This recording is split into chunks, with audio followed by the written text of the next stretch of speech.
Josh Allen, accompanied by the Chief Executive, Mr David Wells.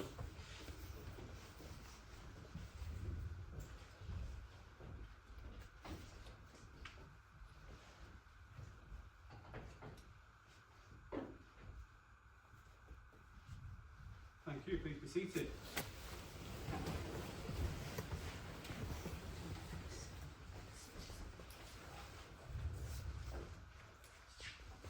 Welcome to the July meeting of the Council. Before we get underway, members are reminded that the meeting may be filmed or otherwise recorded by councillors and members of the public. The public are respectfully asked not to continue filming after the meeting has ended or during adjournments, and must not film people elsewhere in the building without their consent. There is no fire drill planned for this evening, so if the alarm rings, please make your way to the muster point on Broadway by the public telephone kiosk which faces Union Street. One further matter is that with the consent of the meeting, I would like to take the corporate strategy, item 11, and the supplementary agenda earlier in the meeting, and pausing deal with this item immediately following item 6, review of allocation of seats, which is the normal part of the agenda for non-routine businesses. Are the leaders happy with us doing that? So we move on to agenda item 1, which is apologies for absence. We've had apologies from Councillor Kimberly Whitehead. Are there any apologies for absence from anybody else? Mr Mayor, Councillor Mike Booth. Councillor Matt Booth. Councillor Kath Pratt, Tina Walker and Eunice as all at serious occasions. Anything else? Are there any declarations of interest for dispensations? Councillor Yates. For agenda item 10, motion 2 is on reforming maternity services, and I just want to place on record that I'm a practising midwife. Thank you. Moving on to part 3, announcements. You'll be pleased to know there's no announcements from myself. If anyone wants to keep up to date what I'm doing, just go to my Facebook page. Any announcements from the Leader of the Council? Yes, Mr Mayor, thank you very much. Work and local government reorganisation in Lancashire is moving at pace, with increasing momentum and engagement across the county. The consultants have been engaged to lead the development of a detailed proposal, beginning first with first phase focused on comprehensive data analysis. The crucial stage will involve close collaboration across all Lancashire districts and existing unitary authorities to build a shared understanding of the current landscape and identify the best options for reorganisation.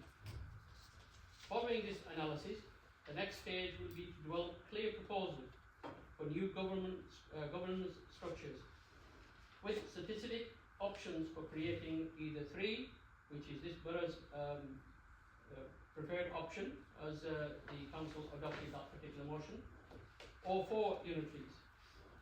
These options will be assessed against key criteria including service efficiency, local identity, community impact, and long-term sustainability. We are working towards a target date of 28th of November 2025 for the submission of a prepared proposal to the Department of MHLG. This is a significant opportunity to reshape local government in Lancashire, to better meet the needs of residents, improve service delivery, and strengthen local accountability. Ongoing engagement and collaboration with district leaders remain central to this process. By working together constructively, we aim to ensure that all parts of Lancashire have a voice in shaping this future of our local governance. Regular updates will be provided as this work progresses, and we remain committed to a transparent, inclusive, and evidence-led approach throughout the LGR journey.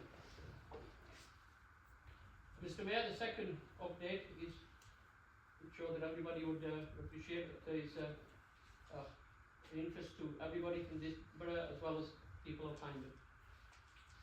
The council has allocated a budget of £517,000 to carry out improvements to the property, which this is the Civic Theatre in Oswald. To carry out the improvements to the property, which will use in part or carry out roofing works which has been identified as a priority.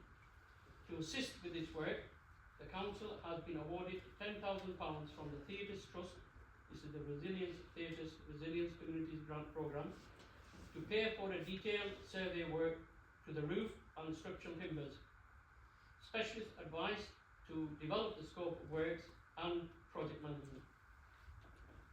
The survey has revealed that this is a very old and complex roof requiring comprehensive work including scaffolding around over the building and removing of old and unsuitable fire escapes at the rear, stripping of all slates, ridge tiles and all battens, fitting new battens on new roof felt, refixing slate and ridge tiles and using as many original materials as possible, renewing, supplying and fixing new slates and ridge tiles to match the existing, renewing roof lights, insulation to the roof area, repairing, replacing guttering and rainwater pipes, repairing, renewing flashing and valleys, carrying out timber treatment where required. The aim being to make the roof watertight. The tender process will take place in the next week or so, and subject to approval and contract, we aim to carry out the works over the autumn. Ideally, this will be completed by December. But this will be weather dependent, and no extra works are uncovered once work commences. Officers continue to keep the building safe, secure and insured, and deal with emergency work as and when they occur, including a recent break out of dry rot, which has now been treated. There are no other works planned at this time, but it's recognised that a significant investment is needed to bring the building back into use.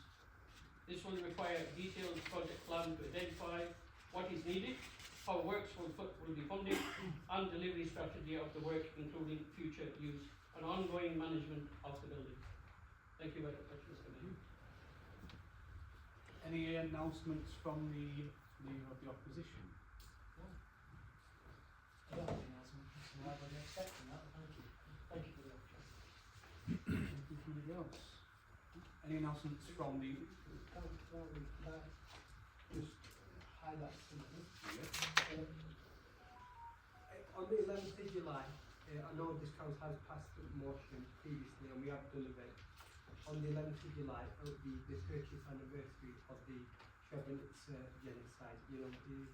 And I think it's appropriate, given the work that we have done, with to highlight that point. We've even posted survivors in the borough. I've been to Srebrenica myself 3 times. I know Councillor Dad and others have joined us, Councillor Cox as well, who've been out there.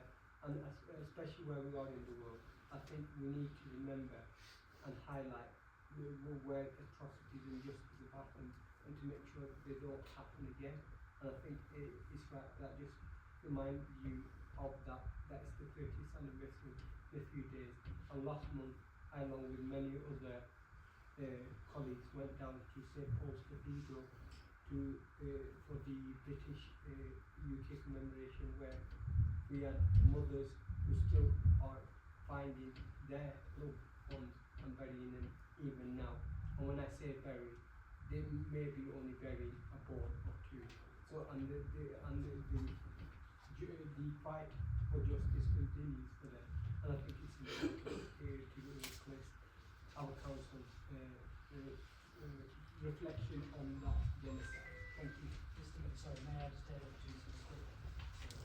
Just want to say to the council that I had the pleasure on our behalf of going to the opening of the Air and Army Cadets building on Harvey Street in Oswald. I know councillors of all political parties and officers have worked hard to try and get that building up and running for the cadets, and it is now there. We had the pleasure of going down, the Mayor and I, and spending some time with the cadets. I know it's very close to Council heart in relation to making sure they're successful, and we had a good day. I managed to get you blindfolded and blow you up in the minefield, but it was a pleasurable day, and I'd just like to say on our record and from the police council that I'm sure we continue to support them as they make that area more successful for the coming years. Fantastic. Thank you. Any announcements from the Chief Executive, Mr Wellsby? No from me, thank you, Mr. Chair. Move on to item number 4, minutes of the previous meetings. I move on block the minutes of the annual council, the special council meeting, both held on the 15th of May, and the mayor making council meeting held on the 31st of May 2025, as presented as a correct record. Do I have a seconder? I'll second that. Thank you. Are there any comments on the previous minutes meeting? Councillor Smithson? Thank you, Mr. Mayor. Minute 6, skip this. Progress has finally been made on skip days, and I understand the work that Councillor Reeves and the officers have done to get skip days back on track. Does Councillor Reeves have any plans to reintroduce the community beach sweep and local elections with the leader, with other councils now considering cancelling the local elections in May 26th? Will the council confirm tonight if Hyndburn will be cancelling their elections next year, or will they be going ahead? Thank you, Mr. Mayor. Yeah, Councillor Smithson. Yeah, I have no problem with reintroducing them, and I think it's going to move forward again. On the question of the local elections up to the government to cancel the elections or not. I am not aware of any other district council that is cancelling any elections next year. Maybe you'll be able to tell us which ones they are. So at this moment in time, my information tells me that the government, at this moment in time, the elections are going ahead, unless otherwise. Any other comments on the minutes? Isn't there? Are we on council next year? Yeah. Yeah, just on the special meeting that we had when we awarded the aldermans and the premiers of the borough. I think the council agreed that was an excellent event attended by the people that we actually have been awarded the premiers and the aldermen. I think we need to make sure that those people that we awarded were the right people that we actually awarded the aldermen and the premiers. And we need to look at maybe looking at other people, other champions within our community that also could be actually awarded or recognised for their contributions. So thank you very much for the officers, and most importantly for the council to actually support those nominations, and I'm hoping that there will be people that will be coming forward with the award next year as well. Thank you. Can I have a show of hands to confirm the minute? Oh, sorry, Councillor Cox. Yeah, thank you, Mr. Mayor. Yeah, it's just again on point 6. Again, it's about Abdul Family FC and the update I'm going to receive from the leader. I did receive an update from the leader, a verbal update on that situation. However, I see things have developed a little bit further, and residents are still contacting me quite regularly about where we're at now with the new licensing agreement. So it's nice to get an update on that as well. And also, again, I noticed he also mentioned quite a lot about Livingston Road, but I noticed that's the question being asked, so I'll wait to find out about that. But again, it would be nice if the ward councillors could be updated on any progress with both issues. Myself and Councillor Clegg do get quite a lot of correspondence about this, and we do visit residents and spend a lot of time down there. Thank you. Just on that, I took the liberty of actually talking to both the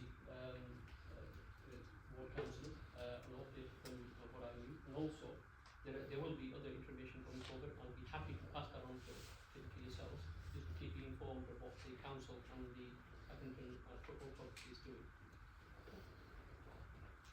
Thank you. Can I have a show of hands to confirm the minutes, please? All in favour? All against?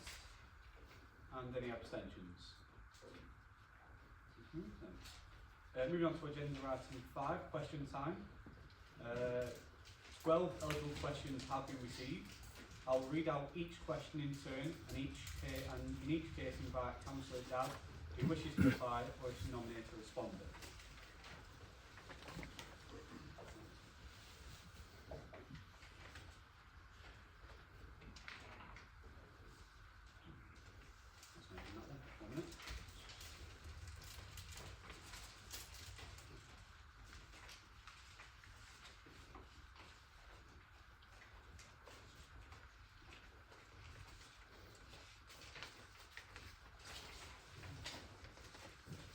So, question 1. The determination of planning applications. So the leader of the council I would like to raise the following question at the next full council meeting, please. The next planning portal says that the standard time for decisions is 8 weeks, but that can be extended to 13 weeks if an application is unusually large or complex. The government website says no more than 26 weeks for major applications.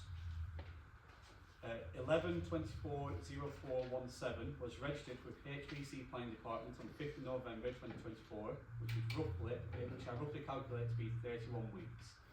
What is the reason for the delay, bearing in mind that HBC Planning Department could be penalised for allowing it to go over to the government's timescale for a complex application?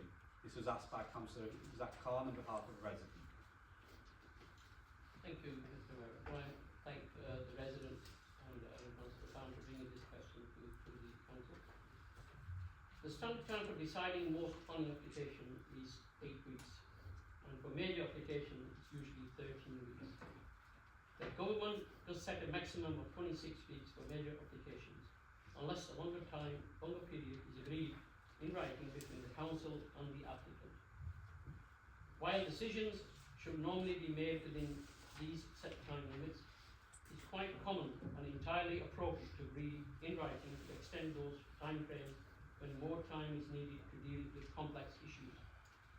Planning application, this is 11/24/0417, is a significant and complex proposal. There are a number of technical matters that need to be properly considered, and because of that, the applicant and the planning department have agreed to extend the time for a decision. This extension means the council won't be penalised under the government's timescales. The key point is that extra time allowed offers officers to fully assess all the relevant information and come to a well-informed recommendation. Agreeing to more time does not affect the final outcome. The application will still be assessed thoroughly, objectively, based on our development plan and all other relevant planning considerations, just in that planning requires. Officers are currently awaiting agreement from the planning agent that the time for decision on an extension to 22nd of August 2025 to align with the planning committee meeting on the Wednesday 20th of August 2025. However, it is important to ensure that the final decision is sound, lawful, and takes all the issues in account, not rushed or incomplete in order to meet a fixed deadline. It may be necessary to agree a further short-term extension beyond August. However, this will depend on how matters progress, some of which are in hands of statutory consultees such as the Environment Agency. I hope that satisfies the answer to Councillor Khan, please. Would you like to reply to that question? Yes, please. Thank you, Councillor Dad, for your response and detailed response to that application. As you know, it is a very complicated and contentious application, and probably the one for a long time in Hyndburn. And it's not been just 26 weeks that this application has been considered by this council. It's been over 4 years. And I reference the point where you make around technicalities and things on the application needing more time. But residents are concerned and rightfully anxious that more time often is perceived as allowing the applicant to have more opportunity to provide information that they otherwise wouldn't be able to, and if they weren't able to legitimately, then the planning application would not necessarily be allowed to proceed. So what are the reasons for the delay and the written communication between the applicant and the council? And may I have a copy of them to give them to the word councillor, so that I can rightfully scrutinise the rationale behind the application being delayed between the council and the Just given we only have 30 minutes for all of the questions, do you mind accepting if that's a written response? As long as the written response comes. I'm happy to answer the question. I think we Provide just get whatever through it to make required. sure that obviously all these are answered for the public obviously as well. Yes. Yeah. Question number 2. What are the land on Albert Street in Oswestwhistle? What are the council's plans for the land on Albert Street in Oswestwhistle? This is from Councillor Stephen Smithson. Thank you for the question again. Albert Street, Oswestwhistle. I think there's a small plot of land there. I think over the last few years, that plot of land, there was some interest from a developer. try and actually look at housing there, but unfortunately that fell through. The reason for that is because they want to make sure that whenever they build anything, it's worthwhile for them to build it, basically. But it's a plot of land that needs to be developed, and obviously the residents there also need to be make sure that their views are taken on board. So I'll take that on board, and this will come under my portfolio now, and I will provide some updates to you as soon as I get them. Would you like to respond to this? Thank you. The success of the flat has been secured by myself and the officers. Turn this flat in Knoxville, the toilet, into a good, secure green space. Will the portfolio holder meet with myself, Councillor Gilbert and officers to discuss how we make use of this green space? I'm happy to meet up with them, Mr. Mayor. Question number 3. Reinstatement of the BMX track at Harvey Street, Twistle. Will the council consider investing and bringing back into use the old BMX track off Harvey Street, Twistle? This again is from Councillor Stephen Smithson. Thank you, Mr. Mayor. Delegate. Councillor Smithson, it would be prohibitively expensive to bring the BM track back into use due to its current condition and the cost of ongoing maintenance to keep it safe for people to use. The council would consider investing in an additional pump track similar to the ones in Milsham Park and Gaines Street in Great Ormond, if a suitable location in Twistle can be found, as a pump track has a more robust surface which requires less maintenance and provides a suitable surface for different wheeled sports, not just BMX bikes. The site of the old BMX track would not be suitable due to its isolated location and the fact that it is not situated near other play facilities. The council's strategy for locating play facilities has changed over the last 20 years so that play facilities are in locations that users feel safe, the site is overlooked and near other similar facilities. This is because the majority of users of wheeled sport facilities are children. Would Councillor Smithson like to respond? Yeah, thank you, Mr. Mayor. Second board councillor Easy's response, and I thank him for that.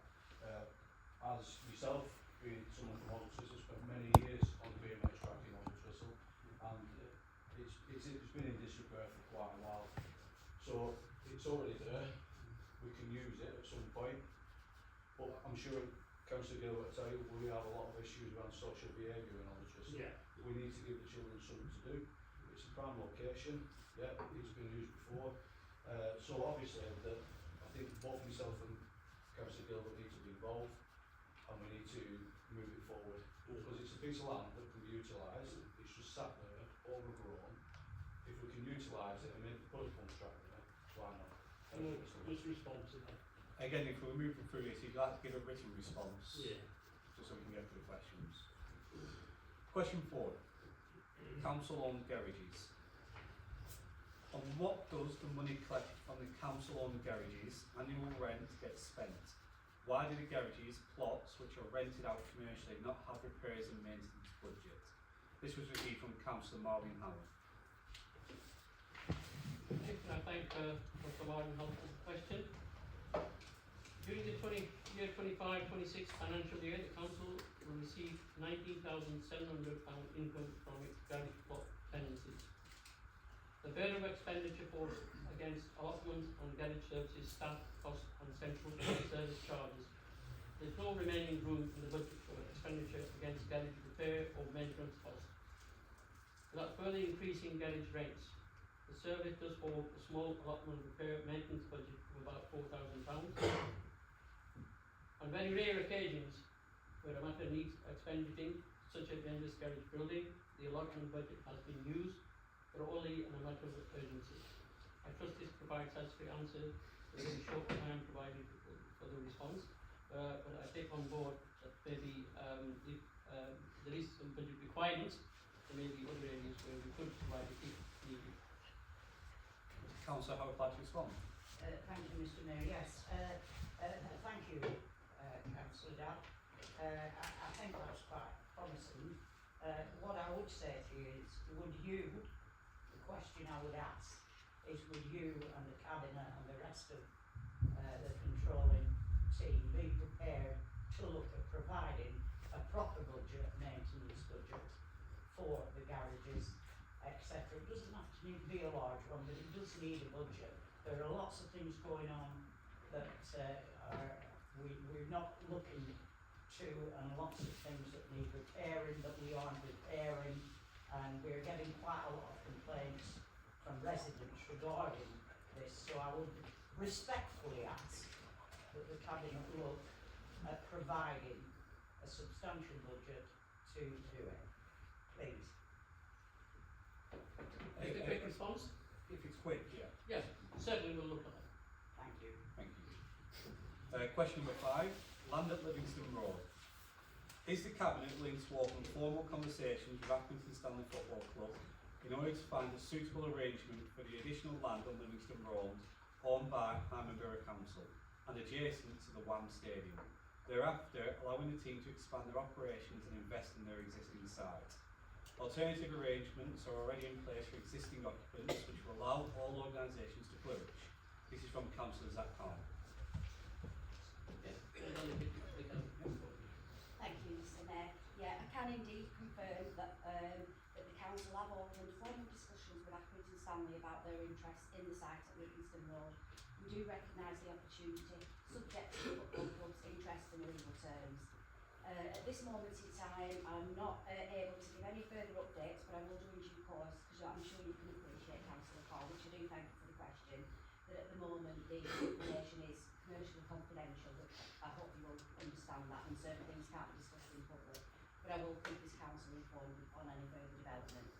Thank you. Would you like to respond, Councillor? Yes, please. I'm just glad, and thank you for your response, Councillor Fisher, and I'm glad that the question has now sparked some action once and for all. All I'd ask is, if you put a timeline to this, the topic has been going on for far too long, and we need to make sure that these conversations don't just end up in an endless conversation for years and years until, you know, Hyndburn's no longer here and it just hasn't been resolved. Are you putting a timeline to this to have it resolved? Can you share that with us now?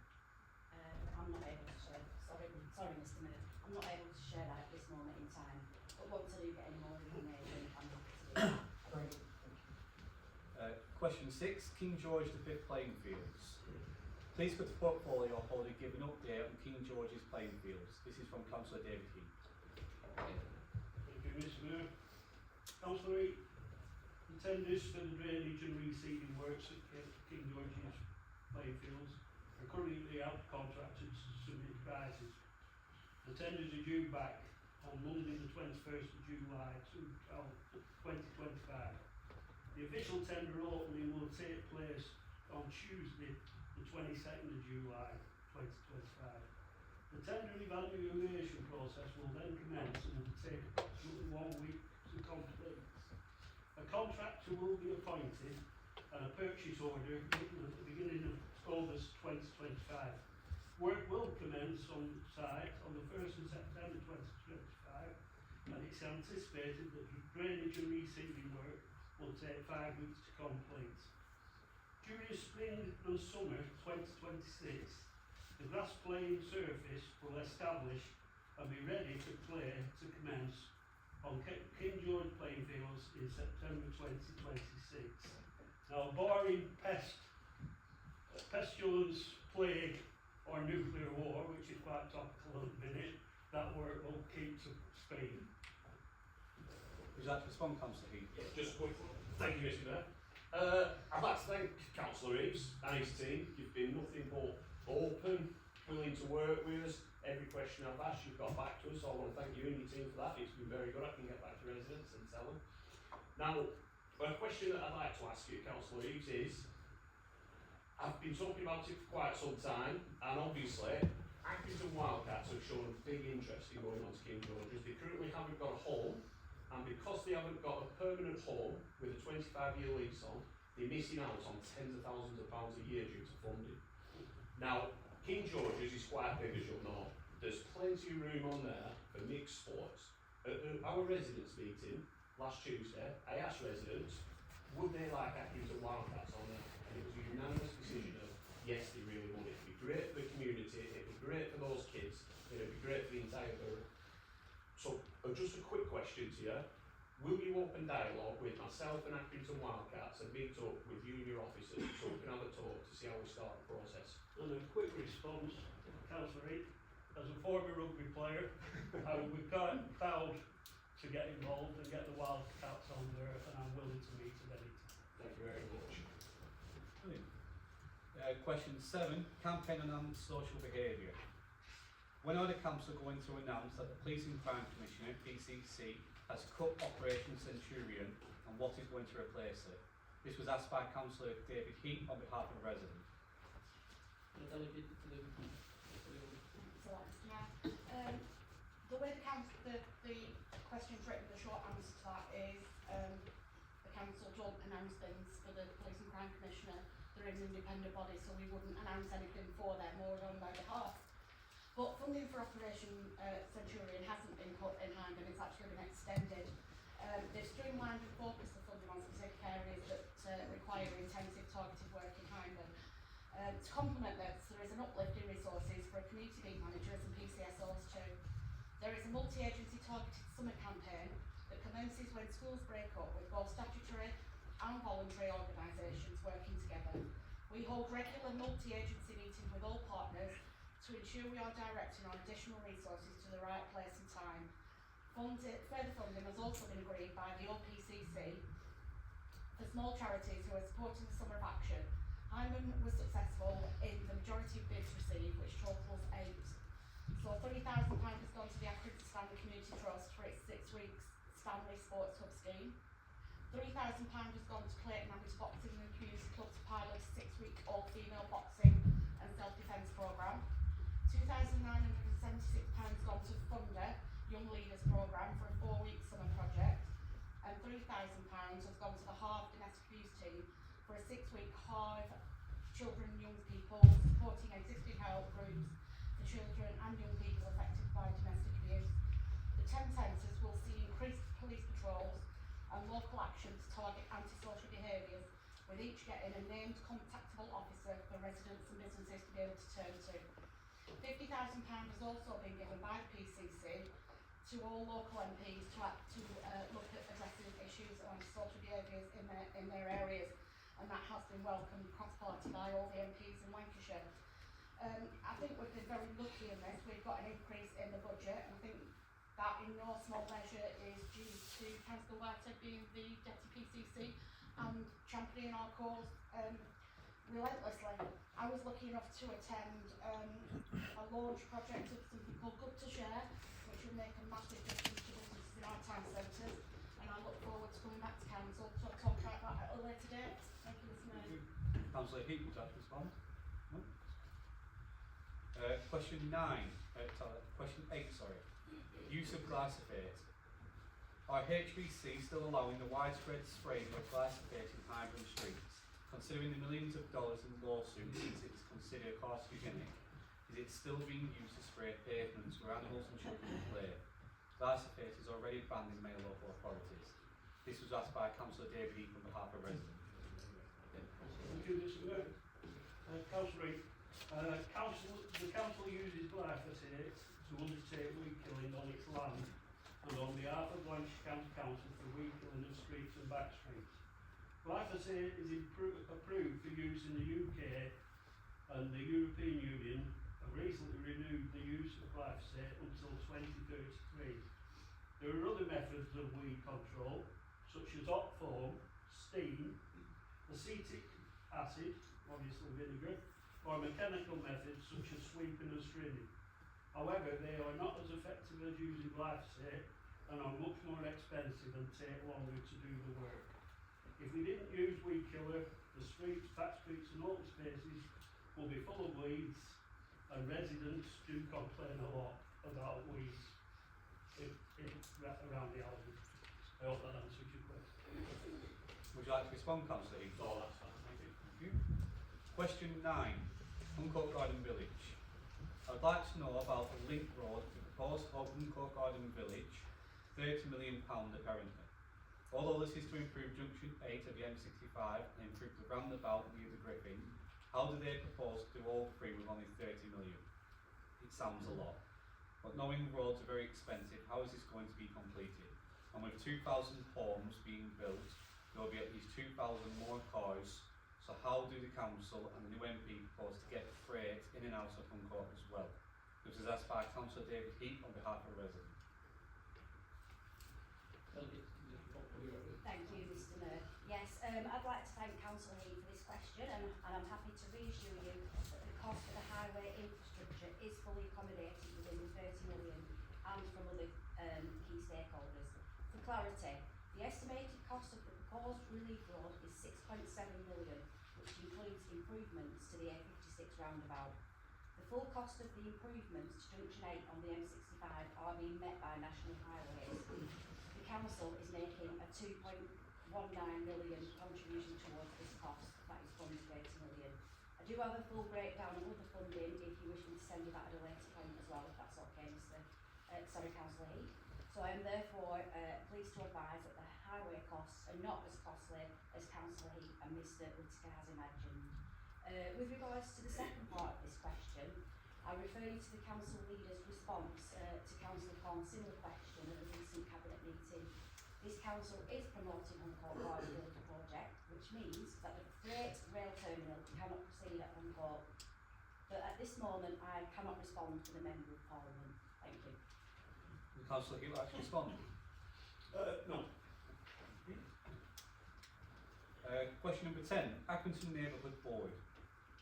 On the 20 million for Accrington Town Centre, our MP Sarah Smith said, and I quote, "I'm delighted that up to 20 million has been set aside for Accrington. This investment, part of the Labour government's plan for change, will unlock our local area's potential and bring real benefits to the community. With this funding, local people will have more control over decisions that affect them, reducing unnecessary interference from the central government. This is the kind of positive change a Labour government delivers, and I look forward to working with the Neighbourhood Board to make a real difference for residents." End quote. Now, having read this, I actually sent an email to Miss Smith asking for who would be invited to join this board. And being born and bred in Accrington, having been a resident here for almost 64 years, I'd like to be a candidate for a position. I never got a reply. So who just decides the board members and when were they elected? This was asked by Councillor David Heath on behalf of a resident. Thank you. I'd like to thank the resident who's put this question forward. It was Councillor Heath who forwarded that to the resident.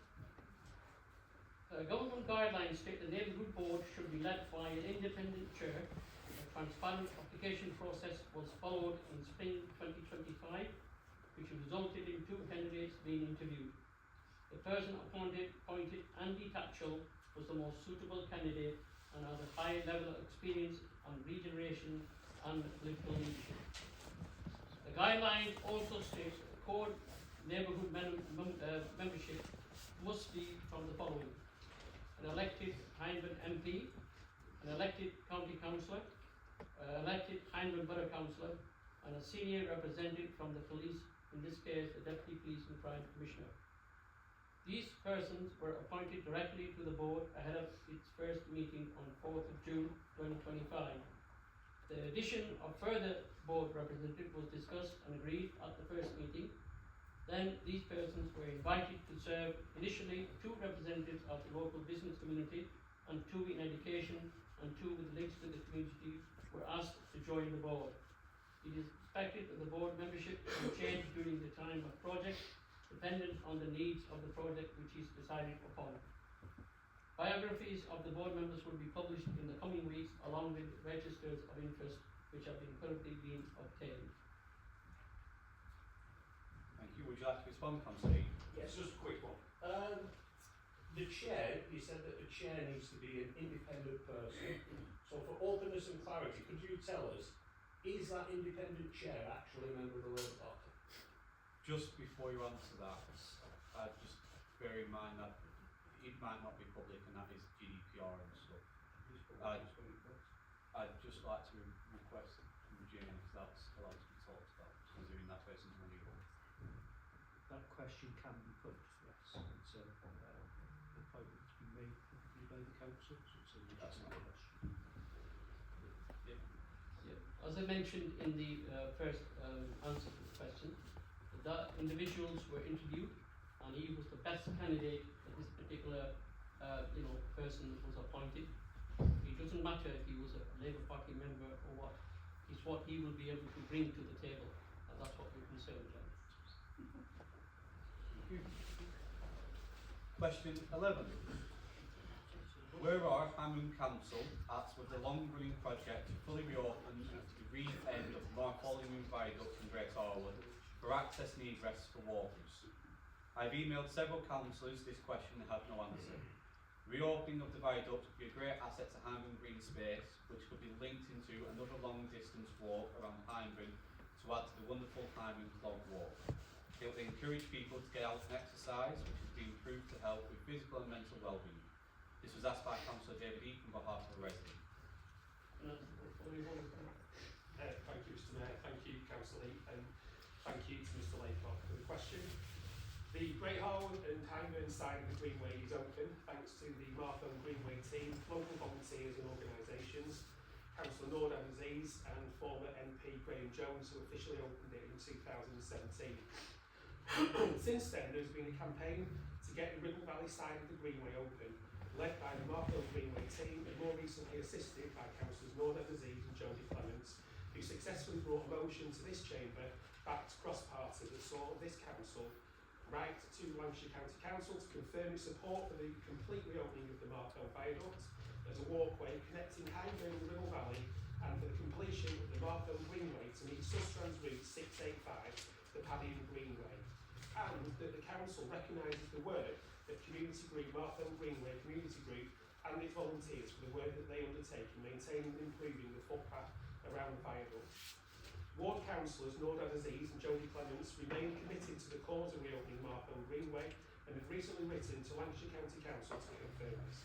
Would you like to respond, Councillor Eaton? Yeah.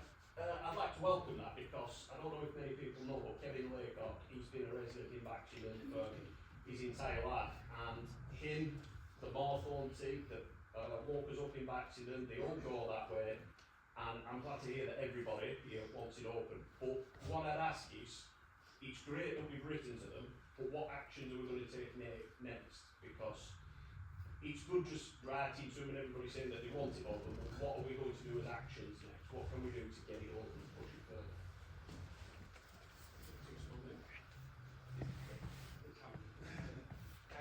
Like I said in the answer to this, everything that Hyndburn Borough Council has done has been done really. So this now rests with Ribble Valley Council and with Reform Control Lancashire County Council. Like I said, Ward Councillors Nord Aziz and Jodie Clements are pushing everything they can, but it now rests with LCC Ribble Valley really, because that land is in private ownership and where the issues are arisen. Question number 12. Hyndburn Leisure. What operational changes has the council made to Hyndburn Leisure as a result of the monitoring process that the council set up, and what indications are there that these changes will be financially successful? This is asked by Councillor Zach Corn on behalf of the resident.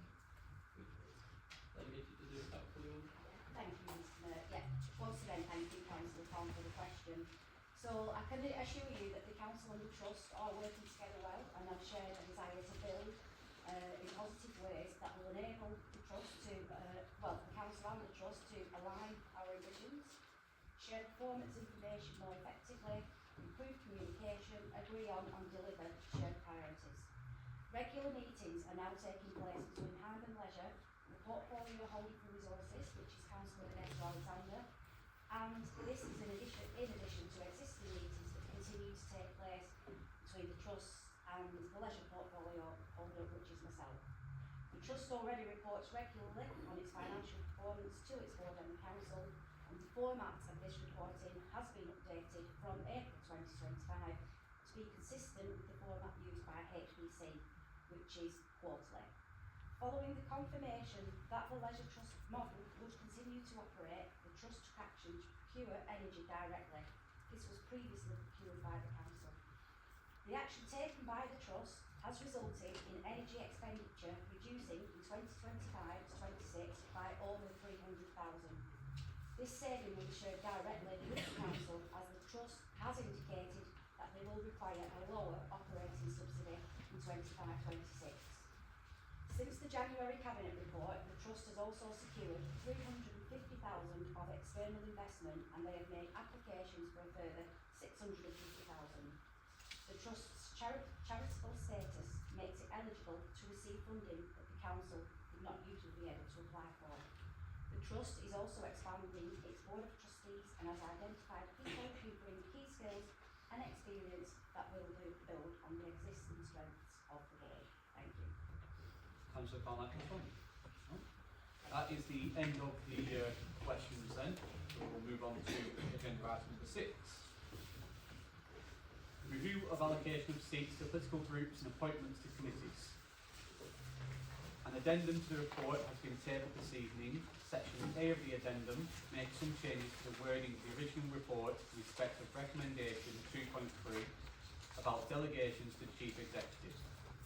And within paragraph 4 regarding the size of the planning committee and overall allocation of seats. Section B of the addendum includes a summary of changes proposed to council appointments since the annual council, as well as some consequential changes to the revised political balance. Appendix 1 provides the full list of councillor appointments being proposed, insofar as the names are available. Can I call upon the leader of the council to introduce the revised report? Thank you, Mr. Mayor. I propose the report as outlined, and I'll second that, please, Mr. Mayor. I just want to say a few things on the names, Mr. Mayor. There are a couple of names that I've already found make the union's life a bit easier to be added. If I may, this is on the planning committee. And I propose also that to remove Councillor Nudad Aziz from the planning committee and add Councillor Mike Booth on that. And also, can I on the planning tree subcommittee, can I also propose Councillor Mike Booth's name on that? And then I just propose the report as a outline. Thank you.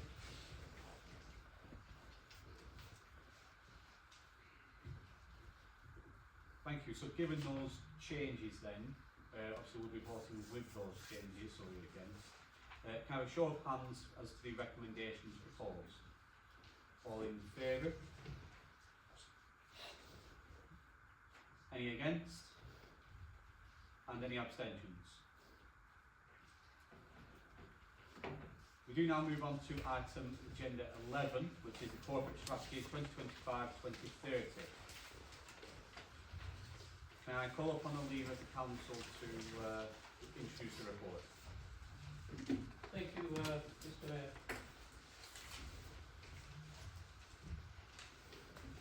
The purpose of this report is for the council to agree and adopt the draft corporate strategy for 2025 to 2030, building a better Hyndburn for everyone, replacing the 2023 version. The key factors which have led to proposed revisions, including some shifts in priorities and significant announcement from the government around devolution and local government reorganisation within Lancashire. While many of the priorities actions outlined are continuation, others are new. In particular, the fourth priority has been added, and the fourth priority is sustainable growth, environment and climate change, a thriving cohesive community, and the new fourth priority is embrace the opportunities of devolution, which is all about supporting the creation of a new single-tier system of local government in Lancashire and work towards the devolution of greater powers and resources from central government. The strategy is a key part of robust government and helps provide a direction and forms part of Council's policy framework as defined in the Constitution, and as such needs to be adopted by full Council. The review process began with discussions at the Resources Overview and Scrutiny Committee in January this year. Further feedback from Cabinet members then informed the rewrite along with updates via the Council's service managers. Group leaders of other political groups on the Council have also been had an opportunity to put forward any comments and suggestions. This report recommends the Executive Director of Legal and Democratic Services, in consultation with the leader of the Council, to be given delegation authority to make revisions in the strategy as necessary over its life. Can I take this opportunity to thank all the officers involved in helping to put this together, and more importantly the council members, especially Councillor Kim Whitehead, who has been important of actually giving time and effort to this particular strategy. So I propose the strategy as outlined. We have a second. I'll second that, please, Mr. Mayor. Can I have a show of hands as to the recommendations? All in favour? You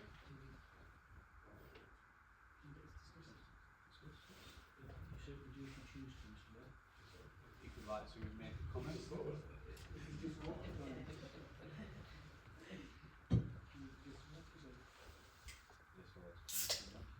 sure that we. It's for you, Mr. Mayor. I'm still allowing you, if you'd like to have a comment on Yeah, it. No, I'd just like to, Yeah. thank you, Mr. Mayor. Yeah, no, I'd just like the opportunity to say that the corporate strategy, obviously that we developed some nearly 2 years ago now for that year, as a lot of it has remained relevant and inclusive within this report, especially the phrase that we coined, which was sustainable growth.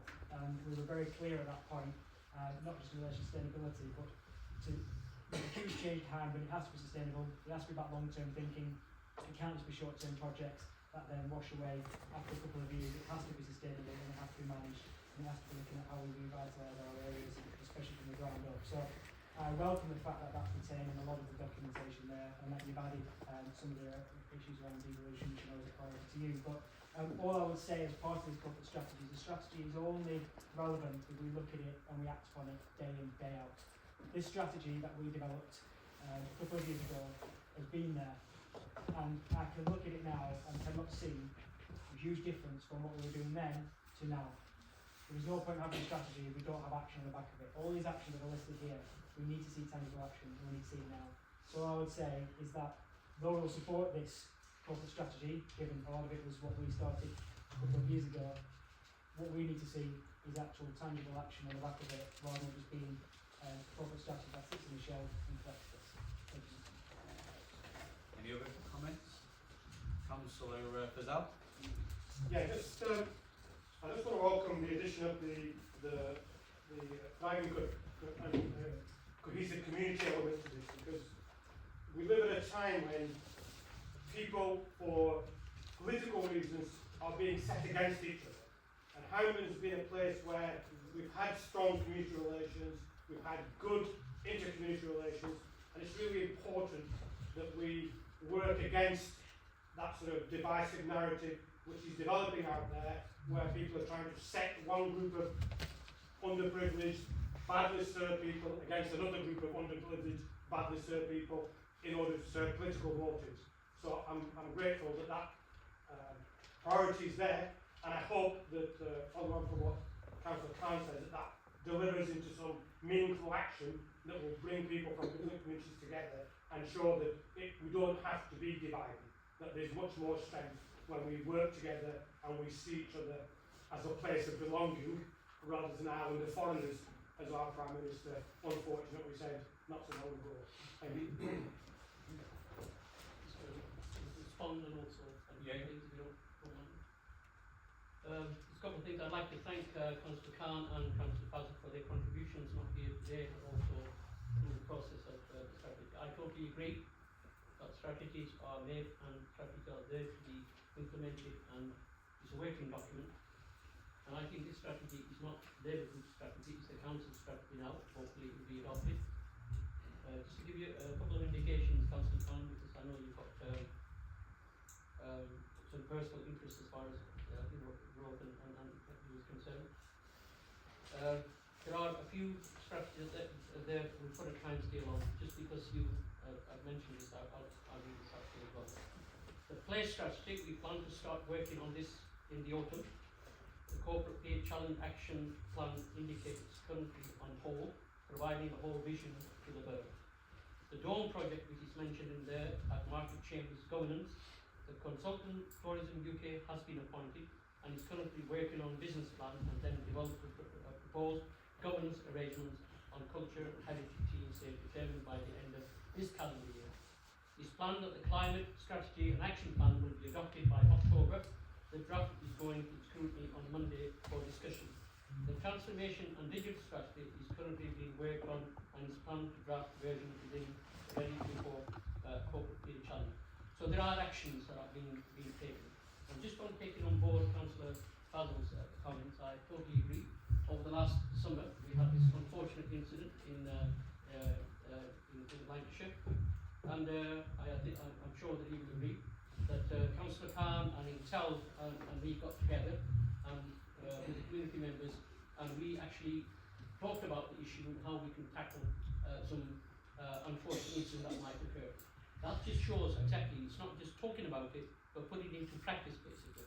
This council received about £70,000 from the government to try and actually help the communities on some cohesive and some projects that will bring the communities together. And those projects were funded in early January, and I'm glad to say that every single project that was funded has been delivered, and we had an event last month trying to celebrate those projects that have actually went ahead and the achievement that it's for. So we're working on it, we're not talking about it, we're actually practicing it basically.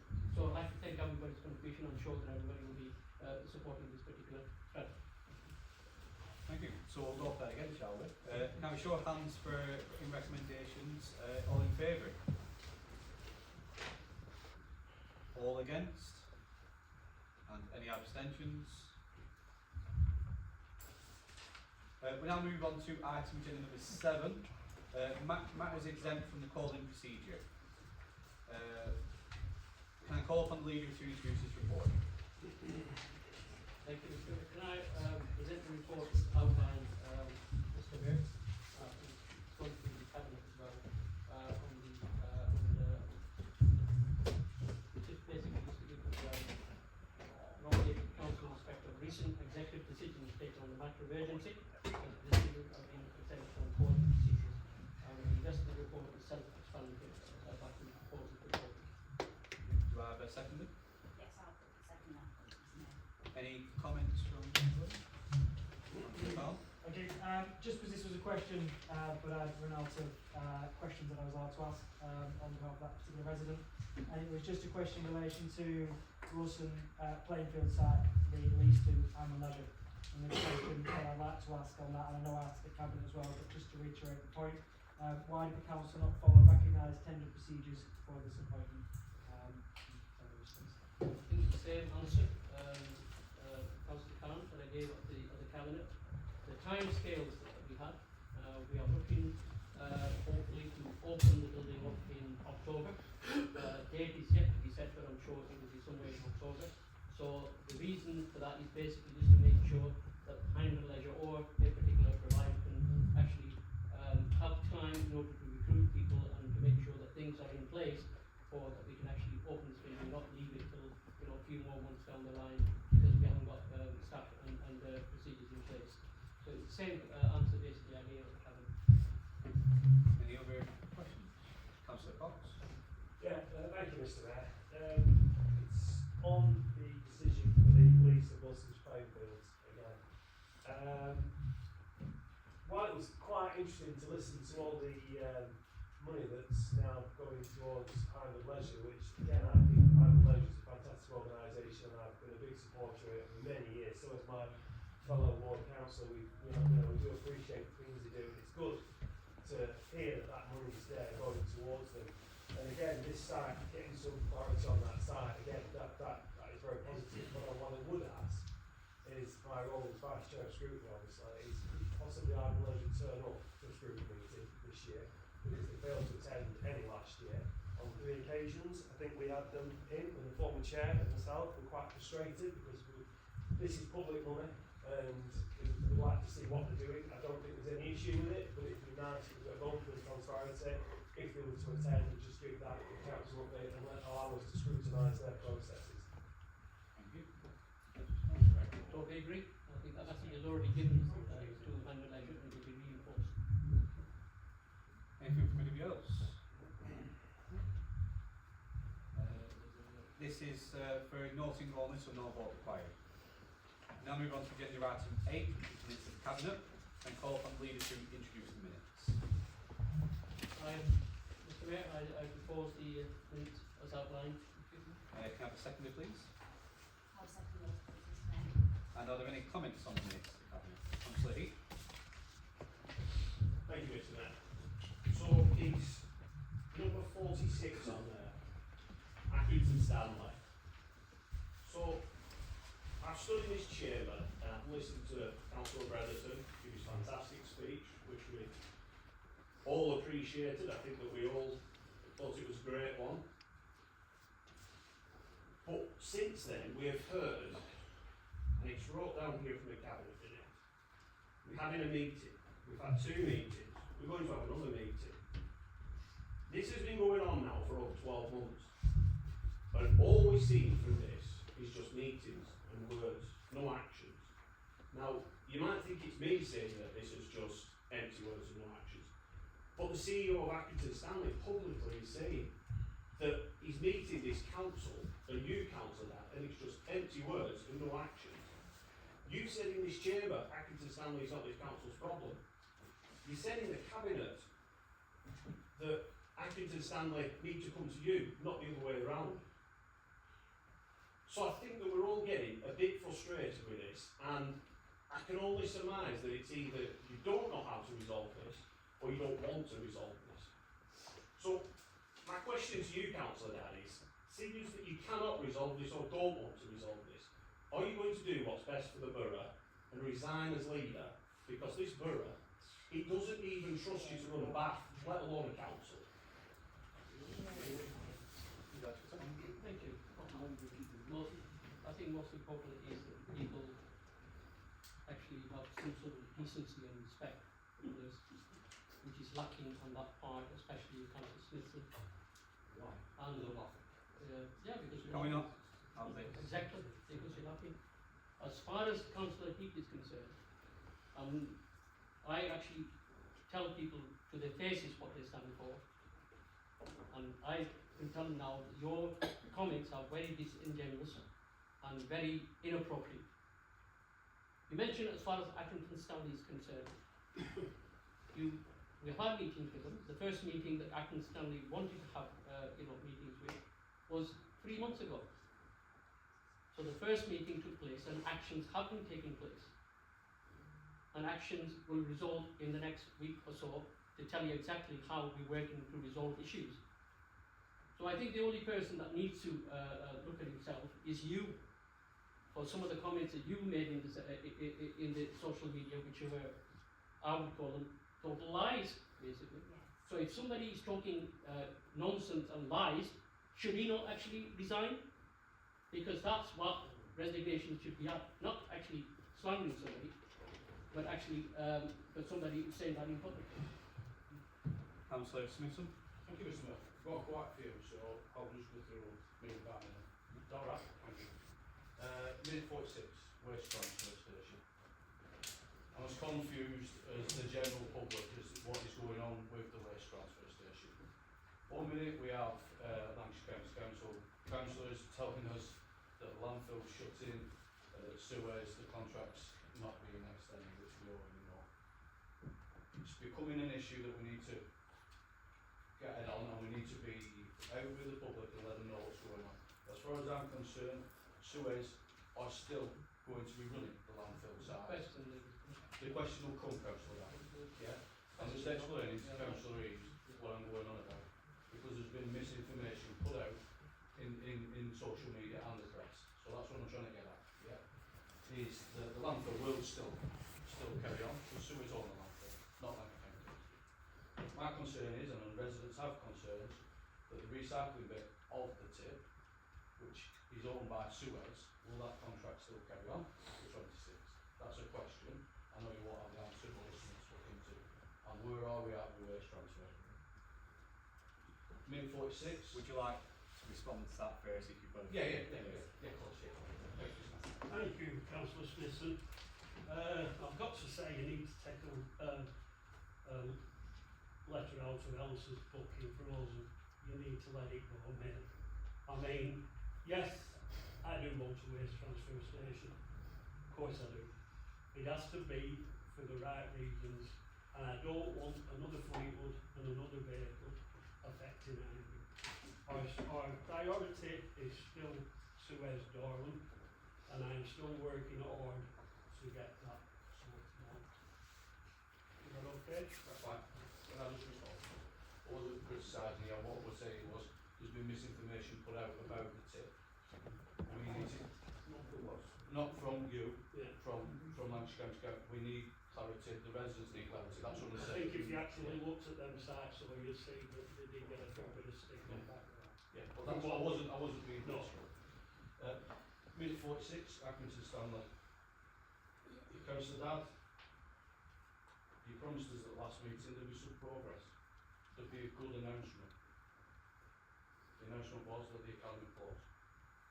Kids who have tried so hard to get into this academy, let down. Yeah. Not just because of this council, but because of this Labour government. Andy Holt himself said, increase the national insurance contributions employees have affected his business. Yeah, with Accrington Stanley. The increase in the minimum wage has also affected Accrington Stanley. Yeah.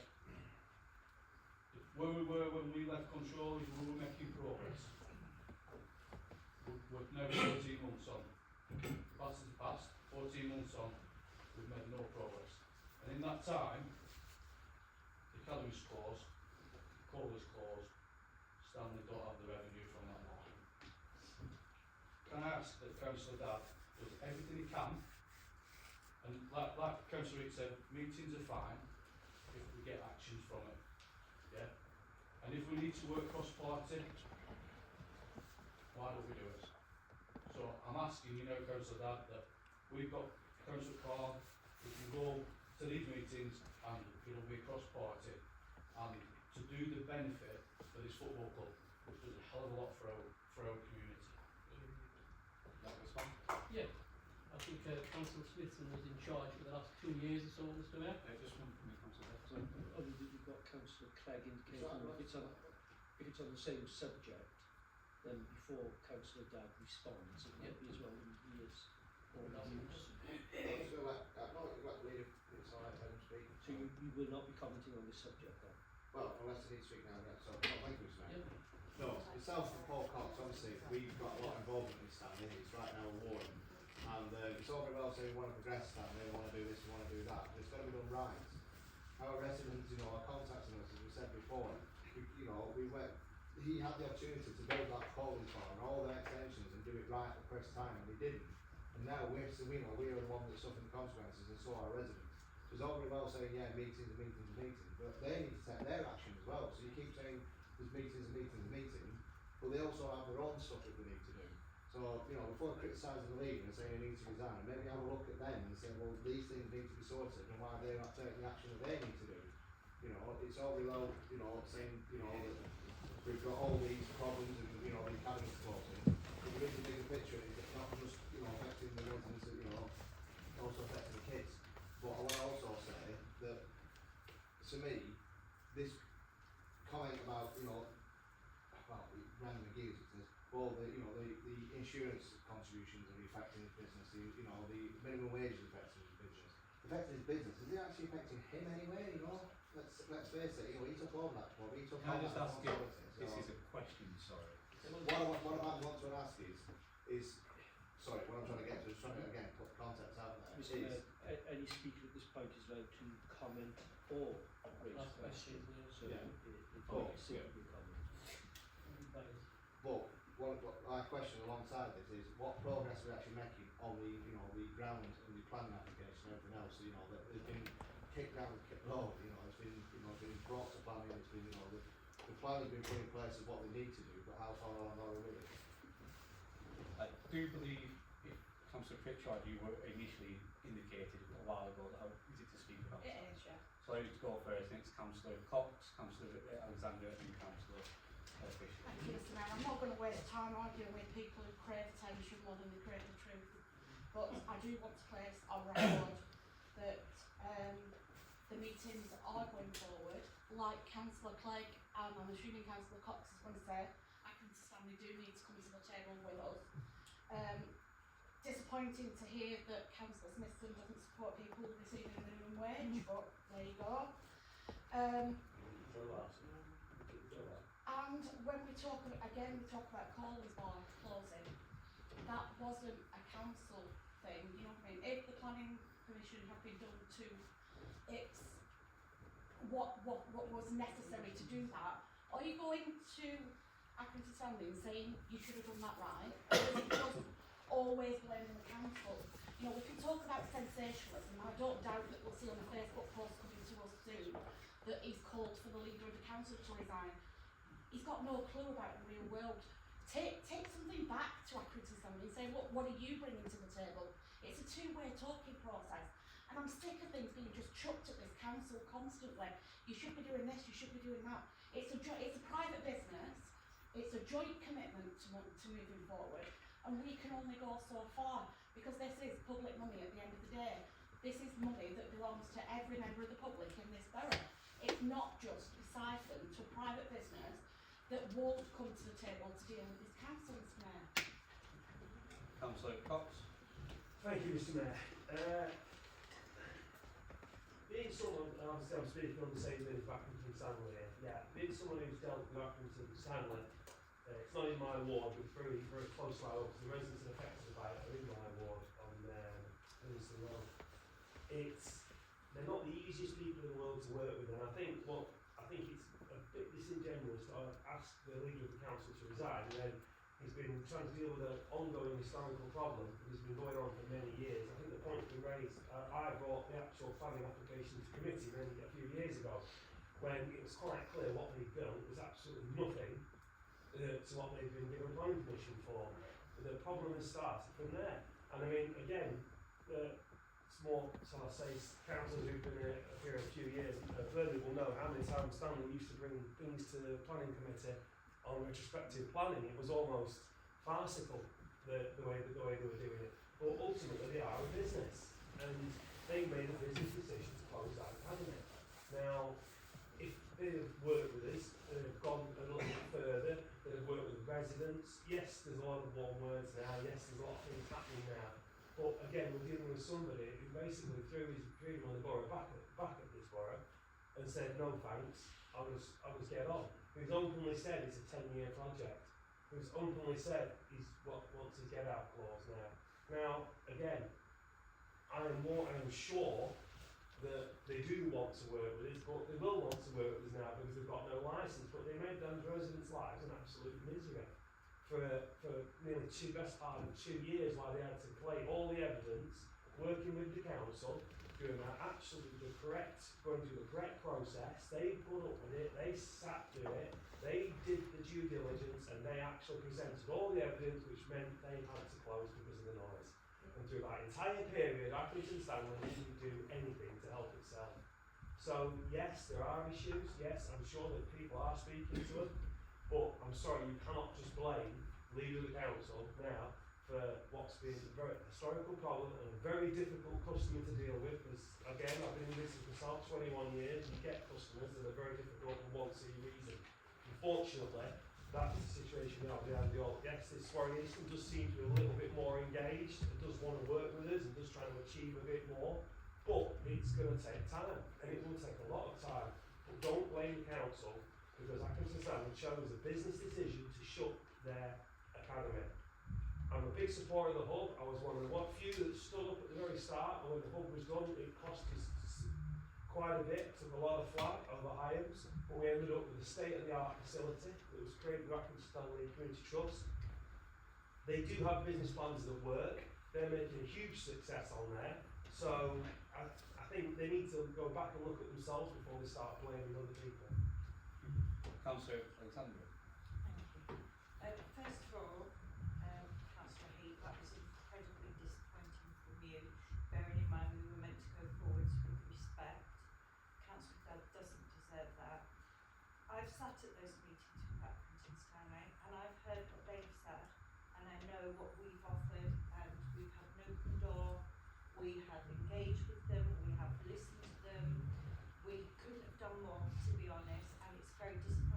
perhaps that is at this point in time, we haven't reached an agreement in any way that we can possibly do anything at this point in time. As Councillor Cox said, they need to take some actions themselves and they need to take responsibility. But our door was open, is open and will continue to be open. Councillor Fisher. Thank you, Mr. Mayor. Yeah, it's just, I was going to say a lot of what my colleagues have already said, but I just want to place on record my thanks to Helen Dodds and her team with regards to Accrington Stanley. Helen and her team have bent over backwards to try and prevent the closure of corners. But when you're looking at over 50 breaches of the noise abatement order, it was difficult. Had there been anybody else, the council could have potentially prosecuted the club. But of course, no council wants to do that. We have done everything possible to work with this club. Like Councillor Alexander said, the door has always been open. And of course, what council wouldn't want to support the local football club? So, yeah, so it is completely unfair to blame this council for all the club's problems. Very unfair.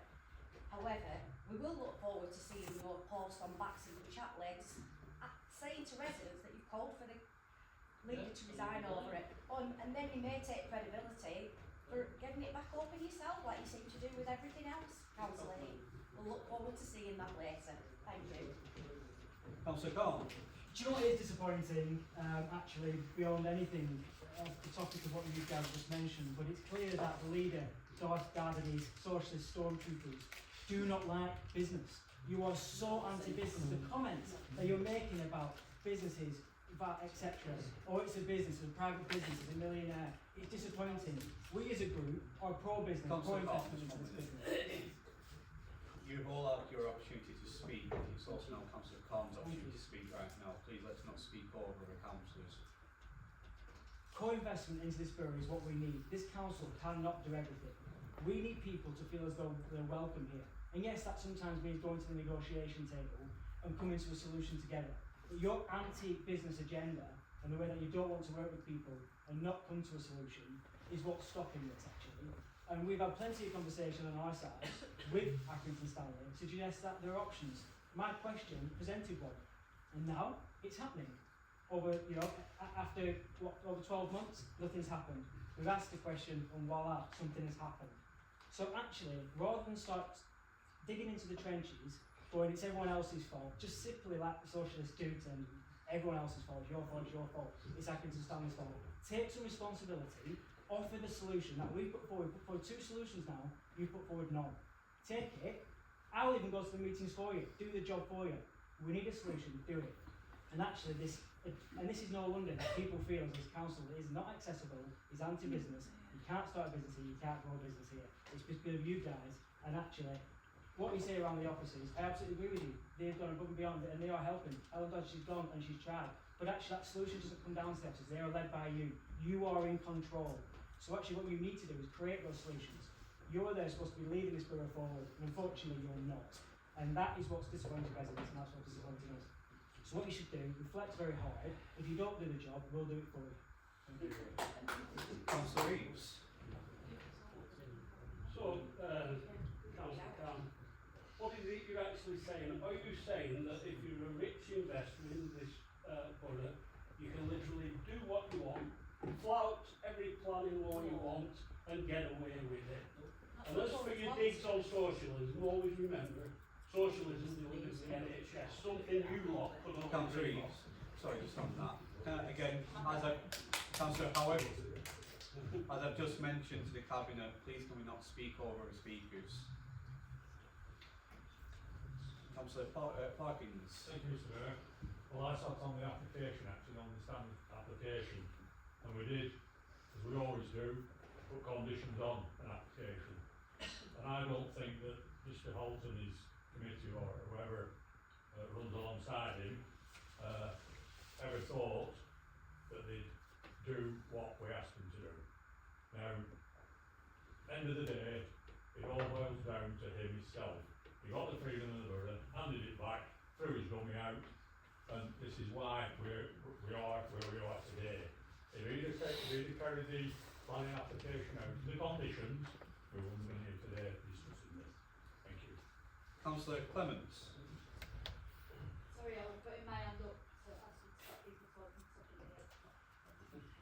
Are there any other comments on the Stanley What about Stanley? issue? Yeah, this is some of, That's still not the Stanley issue. I'd like to thank everyone's contributions. Some have been very true and above board. Some, as usual, for a TikTok later on today, or maybe in the morning. Somebody, a new kid on the block, when you've been in for 3 months, is trying to solve all the world's problems. Well, the solution that's been put forward by the so-called, musketeers across the council. The solution is that we give £268,000 to a business so they can get the roof fixed, so the planning application can be granted. That's the solution. The taxpayers of this borough would want to know why. Why should the taxpayers' money be allocated to a business to sort out their roof? That's the solution. The musketeers have been in control for the best part of 2 years before we took control last year. What did they do? Well, they were sifting things through and talking about it and social media posts and then criticising others. We've only been in charge for nearly 13 months and made great progress with people that want to actually work with the council. Once we heard that the Stanley Football Club's academy is in danger, we were the first one to actually write to the academy, ask for a meeting, and we had a meeting, and we offered them some financial support to try and actually make sure that the academy stays open. But the club have decided their model that they want to move forward doesn't want the academy. So the council actually offered something, and this is for to continue what was benefiting the community. What the council is not, I don't think should support, is a business. No, they shouldn't support. No, they shouldn't support a business to give them some money to do their roof up. But clearly, you can put the proposals forward. But maybe, that's what you would do when you take control. But remember, May 2024, you were kicked out. Why? Because the public wanted Labour to control this council. Why? Because you weren't up to the standards. That's what the public do. They change, councils and leaders. So I will continue saying what my colleagues have said. Happy to talk to people, happy to listen to them, offer them solutions, work with them, meet with them, and hopefully there will be some solutions coming forward. But I won't take any lectures from the opposition when they themselves have had the opportunity to solve this. All these problems, the application for the planning, the abatement order, the licensing, all happen under their control. Every single committee, barring the license subcommittee, happened when they were in charge. What have they found? What solution did they find? They left it because they didn't consult it. So don't give us lectures that they will sort these out. You can't sort it out, we will sort it out. Before we move on to other people speaking about other minutes of the cabinet minutes, can I just remind people, personal attacks in any which way are not welcome at all. We're not children, let's not act like that. Councillor Smithson, you did say you had a few. Is there any others you'd like to add? Just two quick ones, Mr. Mayor, and that's it. Minute 46. I'm extremely pleased to be appointed to the Cabinet and Waste and Recycling Group. It didn't meet last year, and with important decisions being made this year, can I ask the Chair if we'll be able to meet this time? And the Oswald Twistle Civic Working Group was agreed back in March in Cabinet. Is there any progress on this? And would myself and Councillor Gilbert, as ward councillors, be part of this working group? Do you want to carry on, or? Yeah, we'll do them in. Minute 50 and 51, Uncut Garden Village. I was shocked, I'm sure my colleagues were shocked, to hear at the Cabinet meeting that the Deputy Leader and portfolio holder openly admitted to not reading the report that she was seeking approval for that day. Does the Leader think this is acceptable?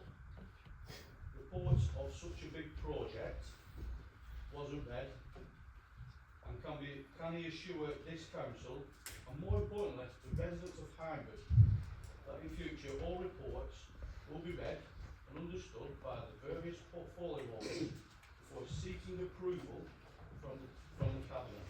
Thank you, Mr. Mayor. I believe we have a few people indicating to talk about this topic, so I'll say have the discussion first and move to the leader or your nominated cabinet member to Councillor Pritchard. Thanks a lot. I find it really hard to take that you're saying somebody needs to read reports. Was it not your group that didn't read what you voted for at the AGM when you that motions and how many signatures you needed? Thanks, Mr. Mayor. Councillor Fisher. Thank you, Mr. Mayor. I'm going to remain calm. The way I recollect the cabinet meeting is completely different to how you recollect it. And yes, I did see your social media post as well. And no, it wasn't embarrassing for me. What actually happened, before I was allowed to explain myself, at no point did I say I'd not read that report. An unnamed officer even agreed with me that you started to try and cross-examine me. You're no longer in the police, Councillor Corn. So, I completely disagree with that statement. At no point did I say I've not read that report. At all. So, I just want to put that on record. Thank you. Councillor Corn. I may not be in the police, Councillor Fisher, but I am here as a councillor scrutinising you as the deputy leader for your action and your ability to do your role. And you did do that. And my ability to cross-examine you is exactly what the public elected me to do. Because they want action, they want people in their portfolio roles to be able to read their reports, to digest them, and you did. So I don't know what, you may have been a bit muddled, you may have got the report, you may have been embarrassed, and I have no doubt you were embarrassed. But you said the words, and I've got many people there, you said I've not read it in full in detail. You said I've not read it in detail, and yes you did. Do not lie. You talk about being disingenuous, do not lie. Own up to it and just say, I'm really sorry, I was busy, I didn't. But this report was absolutely significant. It's a massive infrastructure project, and you didn't read it. Read the reports, and no wonder you're not getting any action, because you're probably not reading your reports, and that's why nothing's happening in this council. But don't say I'm a liar, because I didn't, because you did say that. And actually, this is the role of us, is to ask you. I know you're uncomfortable because we've got questions going in, we're scrutinising you, because you've tried to shut down all public opinion of what you're trying to do. You're trying to shut down questions and scrutiny, but you're not going to get away with it. So read your reports, be across your portfolio, and come back with tangible answers to what actually needs to happen to this borough. I will certainly not take the moral high ground from you, Councillor Corn. You Councillor twisted Fisher. my words. Thank you. That's someone, Councillor Dawes. Is there nobody else? No. Just on the last point, Councillor Stan made that he's there to scrutinise, absolutely. You know, you asked 12 questions after people, and you were given the opportunity to scrutinise. You don't want the opportunity to scrutinise. So, if you're given the opportunity, make the most of it. Okay. And the Conservative controlling group, I know that Councillor Pritchard has mentioned it. The AGM is one of the most important meetings that this council holds. And then the constitution changes that are made by this council are the most important document and changes that this council makes. None of them actually read the report. They themselves have actually said it openly in the council chamber. Or we didn't read it, or we might have missed it. We made a mistake. So if you've already done it, you've made a mistake. My colleague only said that the report that she's got was very big. He needed, a lot of time to digest. And here you say, you've taken the words and twisted it. Anyway, I'll leave it at that, Mr. Mayor. On the matter of, what was the second question from Councillor Smith? Regarding the civic work group. Yeah. The portfolio has come to me now. I'm the actual portfolio holder now. I will give you a full detail of what the current state of play is with the civic. And certainly that working group is something that I will be looking in when, after this week. Okay. Any more questions from yourself? Yeah, of course I'll try and get the meeting back on the schedule. Councillor Addison.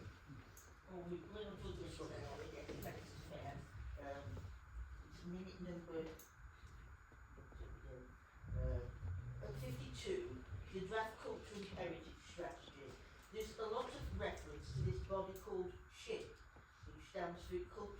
Heritage Investment Panel.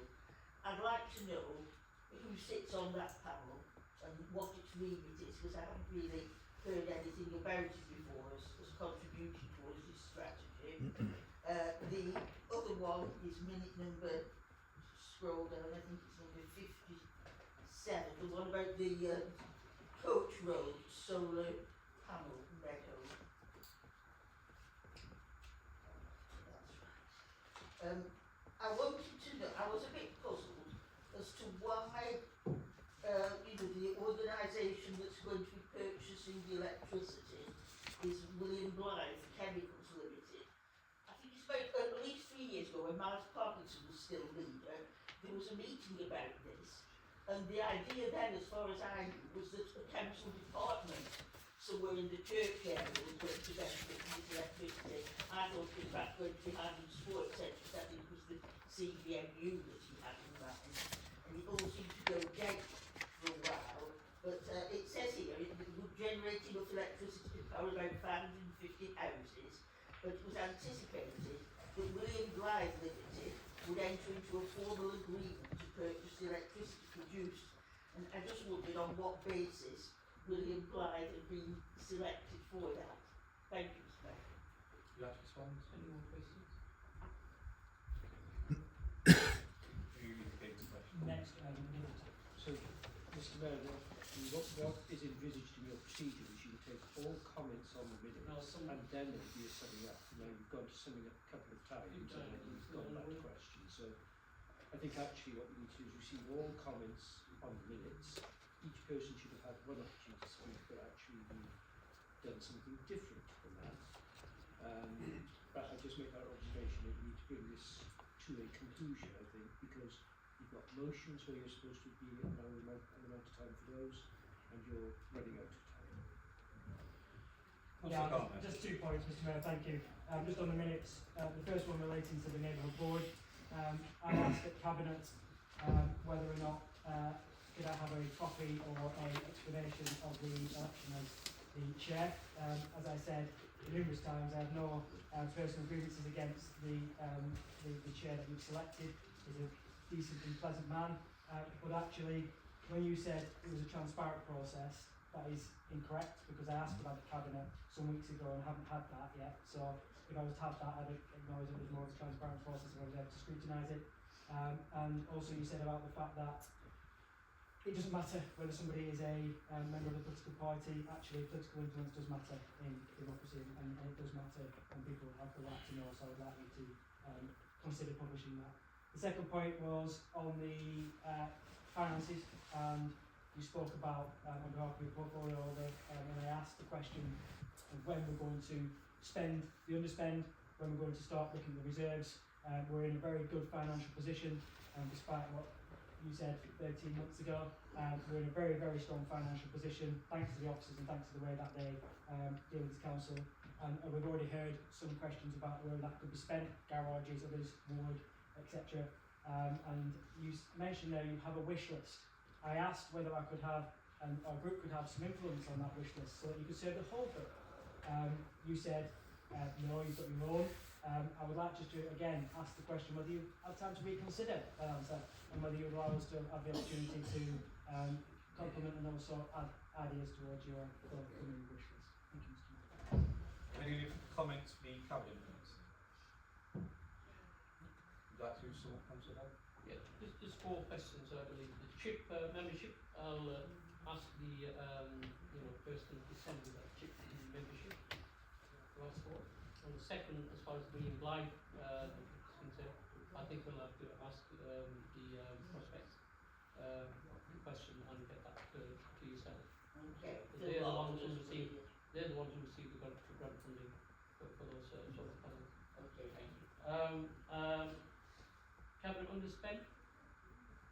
We've had a long list of projects that we hoped we actually would have funded before, at the Cabinet, and that list is with us, and he doesn't serve the Labour Party, he will serve Hyndburn residents and Hyndburn Borough.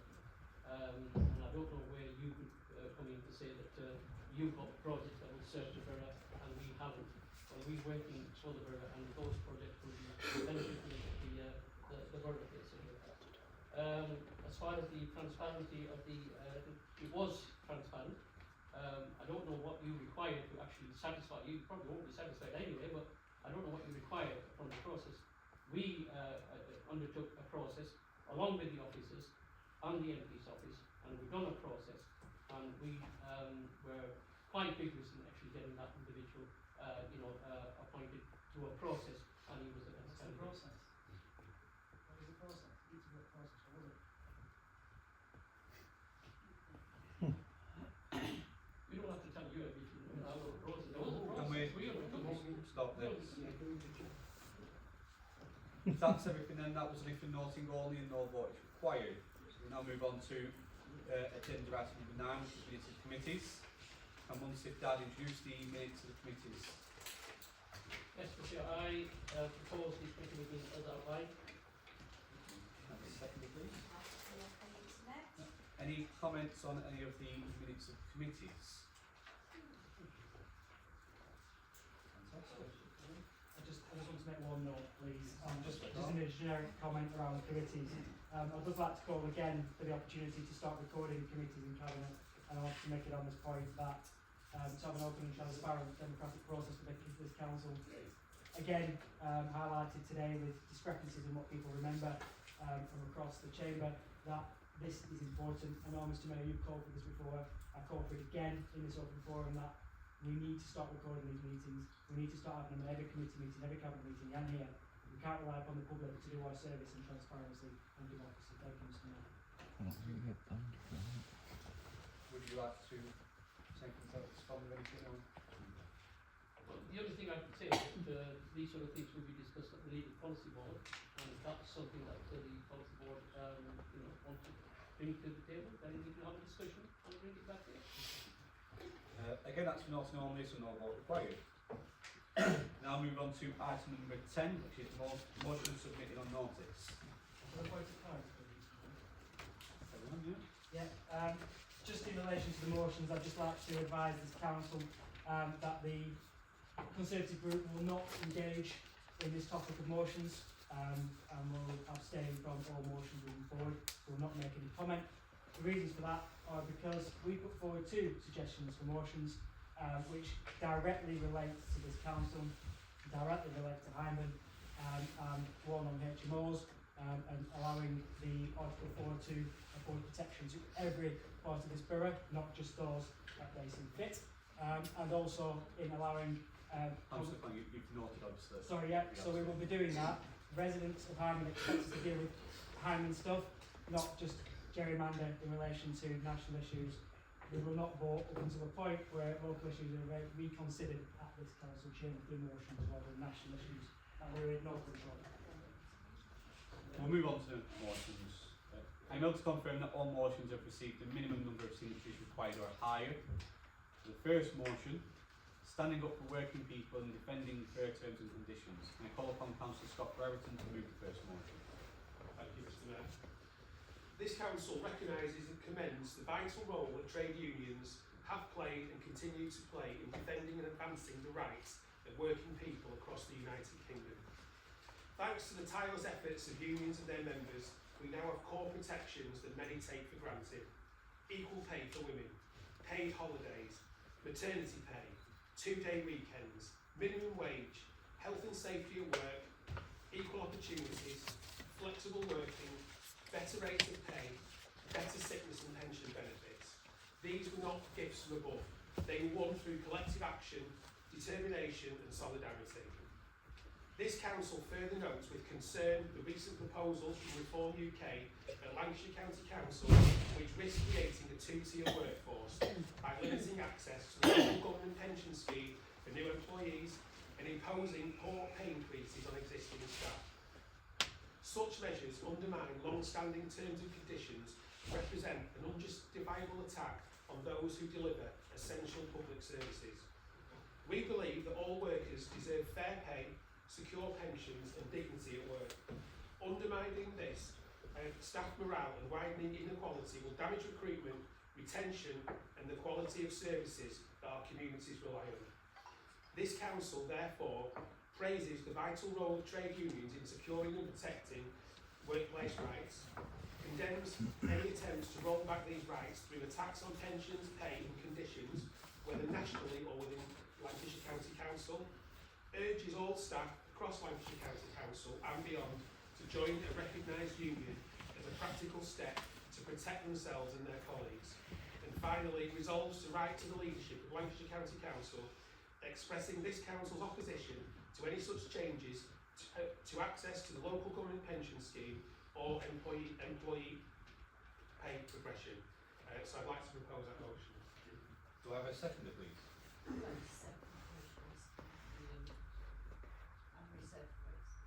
Do I have any other members who wish to speak on this? Councillor Gilbert. Thank you, Mr. Mayor. So just to add weight to the motion proposed by Councillor Burton, some context here. So had a resident asked me to present a similar motion, which obviously we're not presenting tonight, but it had some content from Unison here. So since 2010, the County Council workforce generally across the country endured years of pay restraints, increasing workload, job insecurity, 500,000 jobs lost, more than 30% of council workers' jobs being cut. And we have to take the consideration that council workers have played a key role in keeping our communities safe during the COVID pandemic, put themselves at considerable risk. So I'd certainly fully support the motion raised by Councillor Burton. Councillor Pazal. Yeah, just similar to the last speaker, you know, the unions are and have been central to helping this country protect workers from exploitation. They've been doing that for a long period of time. What I would say to the Labour group who are proposing, it's a really good motion and I support it fully, but they also need to speak to their government, because when the Birmingham bin men went on strike, they attacked them endlessly for trying to prevent their workers from having to take an £8,000 pay cut. Who would take an £8,000 pay cut? But the Labour government were nowhere to be seen when that was being done by Birmingham Council. So, if we're honest about our support for trade unions, then it needs to be consistent, not just when it suits our agenda. Thank you. Councillor Pitcher. I think the silence from the opposition bench speaks masses about their thoughts about capitalism. They support talk about African Stanley, they criticise the minimum wage, like Mr. Simpson said, they criticise national insurance contributions. But what they're not realising is these people who work really hard are the people who make people rich. You know, the capitalism you support, the people who make you rich. If you're not worried about the workplace rights people, should reform take over our councils? And I mean, I can see how it's difficult because, you know, how I've approached you to join reform, I can see that it's difficult for you to speak against them if you're thinking about joining them. And I sort of, you know, I understand that completely. But I think it's really important that we, as certainly on this side, are willing to stand up and speak for residents' rights. Residents who work for councils, who live in this borough. So of course it affects this borough. It's something really important and we should be speaking up for this. So I fully support this motion, Councillor Brighton. Thank you for bringing it, because it is relevant to people who live in the borough. Thank you. Councillor Alexander. Thank you for bringing the motion. I fortunately was the trade union branch secretary and at some point chair for over 12 years at Hyndburn Borough Council. Fortunately, again, it was brilliant council to have that dialogue with, and we worked really well together. And it's not all about the bad stuff, there was really good stuff done too. When you have a council that will support a trade union and work well, it works fantastically for the members. So, on terms of the terms that Councillor Brereton has written the motion, I fully support. Councillor Clements. Just a really short one from me. I just wanted to point out the ripple effect that this has across private sectors. If LCCs are going to reduce the increase on their wages, that's going to have knock-on effects into the private sector as well. That's all I wanted to say. Thank you. Councillor Cox. Thank you, Mr. Mayor. Yeah, I'd like to just say a few words on this motion. I think, while I do think it's a great motion, and I don't think it goes far enough, I think we should be encouraging every walk of life, every employee of every business to be unionised. Because in that way you become a collective, which therefore you are stronger. Therefore you can negotiate better positions, better terms, better rates, and you can see that through any company that does encourage unions. You'll see that they are better paid, better holidays, better entitlements, better circumstances, less accidents at work, I believe. You know, I think it's something very important. It's something that's very close to my heart, because if anyone who has got any notion of myself and that knows anything about me, I'm actually by far a trade union member than I am a Labour Party member. That's where it all started for me many years ago when I first started my apprenticeship. One of the first things they did, I joined the AWU, the old Associated Electrical Engineers Union, which has morphed many times, and I've found myself a default Unite member from that. But, which again I think is quite funny actually, because if there's some of the social media comments that are placed on about myself and about all the political parties I'm going to be joining, clearly those people make them comments, never actually met me. Because I know they would find something very interesting about that, yeah, click the fingers and all that business. Yeah. So reform's not my bag, never will be, unfortunately. So, no, I just think it's something that's very important, very close to my heart, and I think, like I say, I think we should go further. I think we should be bringing motions to encourage every single working person in this borough to join the union and gain the benefits from that, because there are only benefits from that, and I do appreciate you will not be voting on this. I do appreciate your disdain for socialism, but like I say, let's just go for the greater good, eh?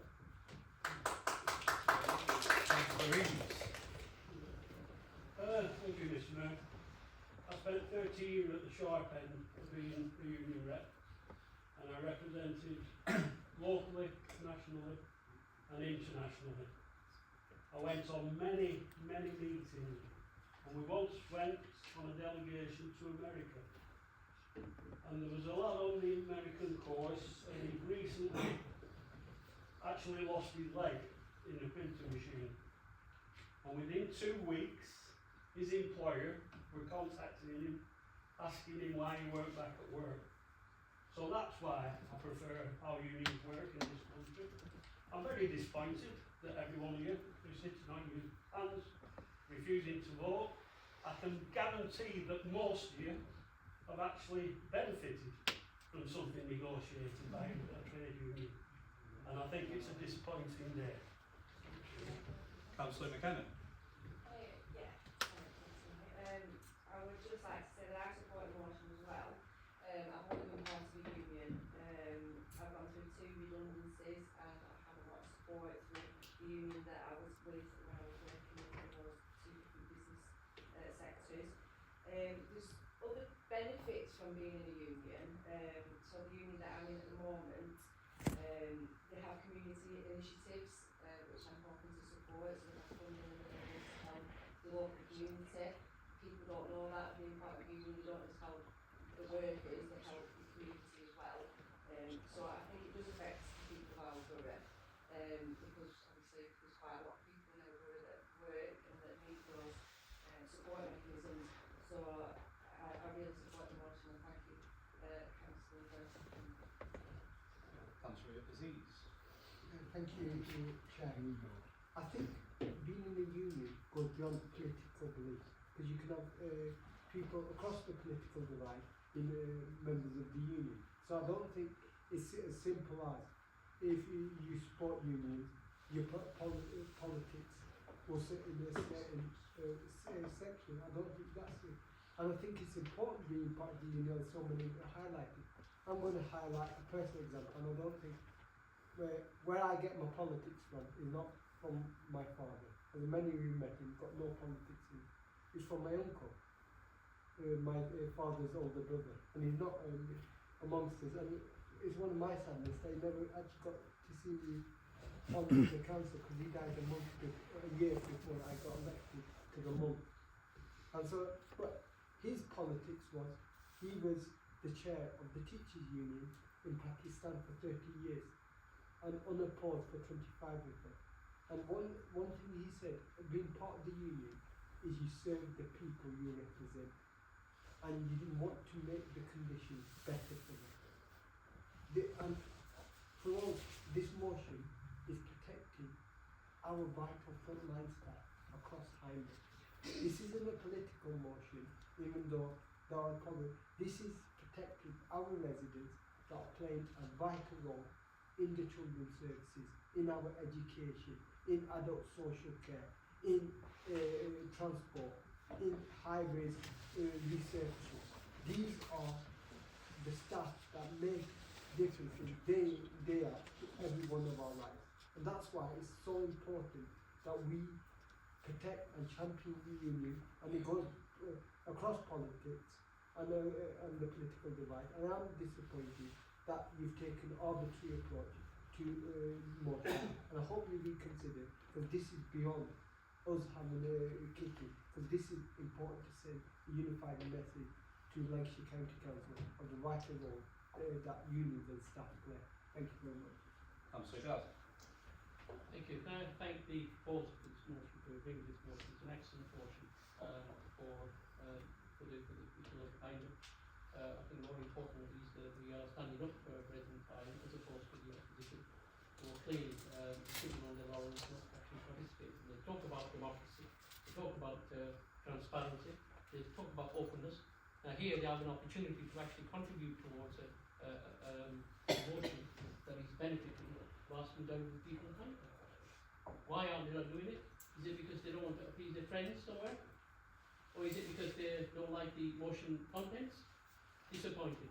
I think they should be ashamed of themselves. Any other speakers? We'll then move to the vote then. Can I have a show of hands for all in favour? All against? And any abstentions?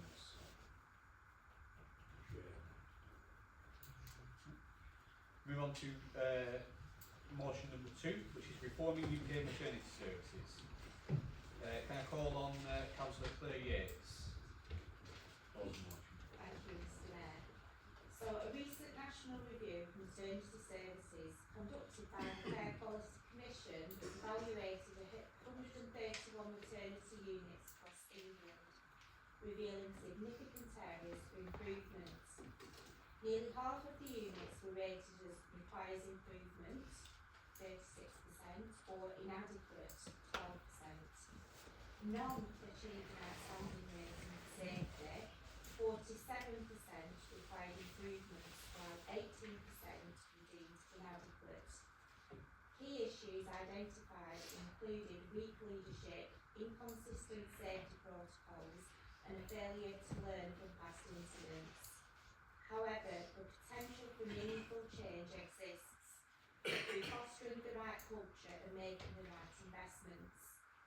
The National Inquiry into Birth Trauma 2024 highlighted distressing statistics. 1 in 3 women experience birth trauma, with approximately 30,000 developing PTSD each year. Common concerns included a lack of informed consent, poor communication and insufficient postnatal care. A staggering 84% of women felt inadequately informed about birth injuries, with 53% reconsidering future pregnancies as a result. It is essential to address the workforce crisis and midwifery shortages that continue to compromise maternity service outcomes. Chronic understaffing contributes directly to poor outcomes and staff burnout. Midwives are experiencing emotional distress, overwhelming workloads, and a lack of adequate support. While the CQC recently rated maternity services at East Lancashire Hospital's NHS Trust as good overall, including Burnley, Blackburn and Rosendale sites, staffing challenges persist. Despite the dedication of teams on the ground, services are often stretched to breaking point. In order to maintain coverage across birth centres, hospitals and community teams, the escalation procedure regularly pulls specialist midwives from their vital roles. This creates a domino effect, increasing risk in areas such as continuity of care, safeguarding and maternal mental health and trauma. In light of these findings, this council resolves to write to the Health Secretary, West Reading MP, to express gratitude for initiating an inquiry into UK maternity services, request increased investment in midwifery training, recruitment and retention using meaningful data and benchmarking tools, support a national rollout of initiatives such as the Oasis Care Bundle to reduce severe perineal trauma, promote the establishment of fully integrated care models that combine mental health, pelvic health and continuity of care, advocate for the inclusion of fathers and co-parents who are often overlooked under current policies, including access to paid time off for antenatal and educational appointments. Call for greater investment in specialist support for parents affected by birth trauma during and after the perinatal period, as current services are overstretched and many women are not receiving the care they need in a timely manner. Additionally, the Council will liaise with the Integrated Care Board to reaffirm the need for sustained support for community midwifery services in Hyndburn and across East Lancashire Hospitals NHS Trust Maternity Services. The solution is clear: invest in midwives, invest in families, invest in the future. Thank you. We have a second. This motion and reserve the right to speak. Thank you. Do we have any other members wishing to speak? Councillor Zee's indicated already. Councillor Clay. I'm going to talk about personal experience. When my first child was brought into the world, it was with the help of Councillor Clay. She was the midwife. And never lost sight of when I might need to ask her to do something later. No, it wasn't then when I asked her to be a counsellor. But it highlights, you know, the great work midwives do. And I'd like to place on record and thank Claire for bringing this motion, but also in her other life as a midwife, and you know, the wonderful work her and the colleagues do. So thank you, Claire. And it's a great motion that I'm happy to support. Thank you. Councillor Clay. Thank you, Mr. Mayor. Again, I'm speaking from personal experience. When my wife found out she was pregnant, obviously we discovered that we were blessed with twins, if you call it that. Anyways, obviously she went through all the checks during her, you know, through pregnancy. When it comes to the birth, obviously there was staff there, they were on hand, with being classed as a difficult birth, with being twins. However, once the twins were born and were settled, they basically walked out the room and left her to fend for herself. And it was only months later when she went to a follow-up visit that it turned out that, I mean, I'm not trying to be too graphic here, that she'd lost that much blood that she was actually supposed to have had a transfusion. And so I'm like, you know, so I fully support this motion because, you know, if the staff had had the resources and the time and the ability, they might have picked up on that. So I can only imagine what would have happened if something tragic had happened because of the amount of blood she'd lost and hadn't been picked up on. Probably because of cuts, austerity and everything else. So yeah, I will be fully supporting the motion. Councillor Pizal. Yeah, again, you know, an excellent motion. But I would say, as Councillor Cox said earlier, it doesn't go far enough.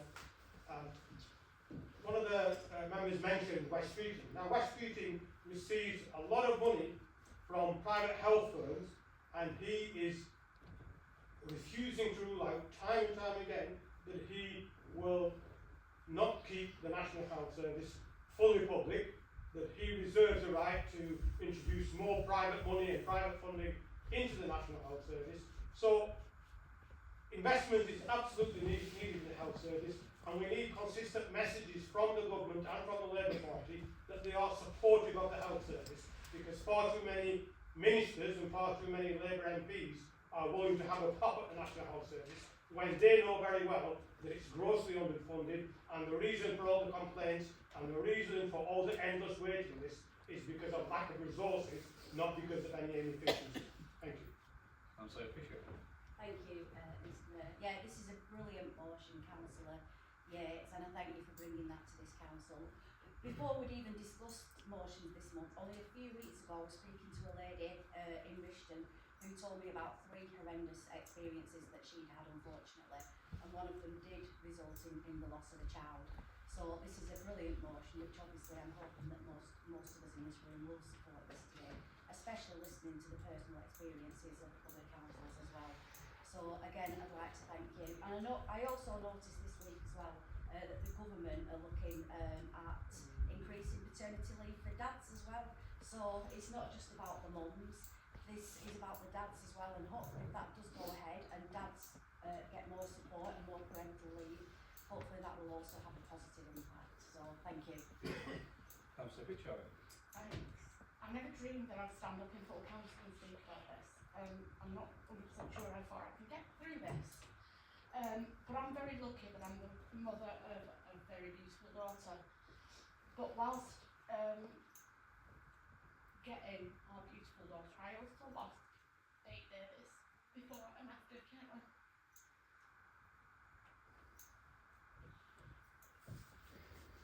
Not through midwifery, so it's not told. But the service afterwards, the last time I lost a baby was when I was on the council last time. They just didn't have the time to provide the services that they need to. And I just want to pay tribute to Claire.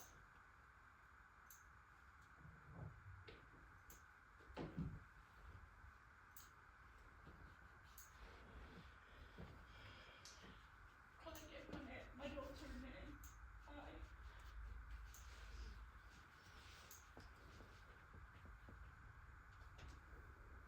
Talking me through getting a certificate of not there, but that she existed. And I'll never ever forget Claire did that for me. And I really appreciate it more than I can tell you. Everybody over there, your fathers, your mothers, your grandparents, your great-grandparents. Good midwifery care should be something that we don't take for granted in this country. We're a developed country. The things I went through were horrific. Particularly in the late miscarriage I had with the last child that I lost. But the after support wasn't there. Hence my trauma that I'm still crying about it so many years later. It affects us all, it affects our future. These children are our future and the future of our country. And I don't see how you as parents or grandparents or aunties or uncles or cousins cannot support a motion like this that affects us from the cradle to the grave. And that should be a number of years, not these children who are being let down through no fault of midwifery staff. And just support the motion. Just put politics to one side. Think about what sort of care you would want for your families. And just do what's right and send a message. We're sending a message to our own government that the service that they have is not up to spec and we need a good review of that. If we can do that to our own government, you can't support it when you see, and you've heard personal stories, and people don't talk about pregnancy loss enough. People don't. I know people in here who lost babies, but that's only because of my personal experience. And I bet there's a lot more people in here who have that just don't talk about it because of the trauma, and nobody's encouraged to talk about pregnancy loss. Certainly not when I was losing my children. And just let's do something good from this council. Take forward a legacy that we demand that people get the care in the most vulnerable time of their life that they deserve. Thank you.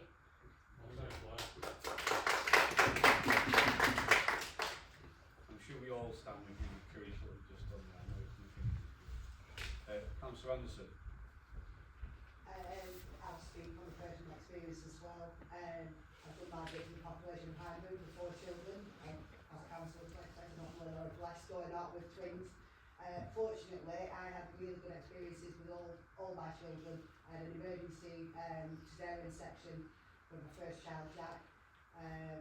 Loads of staff there, they were just brilliant. And the twins, everything was planned. I just thought that Claire's motion will help other people have the good experiences that I did. Even the aftercare, health visitors, everything was really, really good for me. So I hope that with Claire's motion, more people can have those good experiences like I did for my children. Thank you, Mr. Mayor. Councillor Walsh. I've actually wrote something down for this. You might want to start this out. Firstly, I'd like to thank all midwives working hard and often in difficult conditions across the UK. I've actually given birth at both the midwife-led unit at Blackburn Birth Centre and the consultant-led unit at Burnley Hospital after they decided that my babies were far too big for Blackburn Birth Centre. And just to clarify, because I know it's a great concern of many, which place the child is born in doesn't define which football team they support. It is a Burnley free household.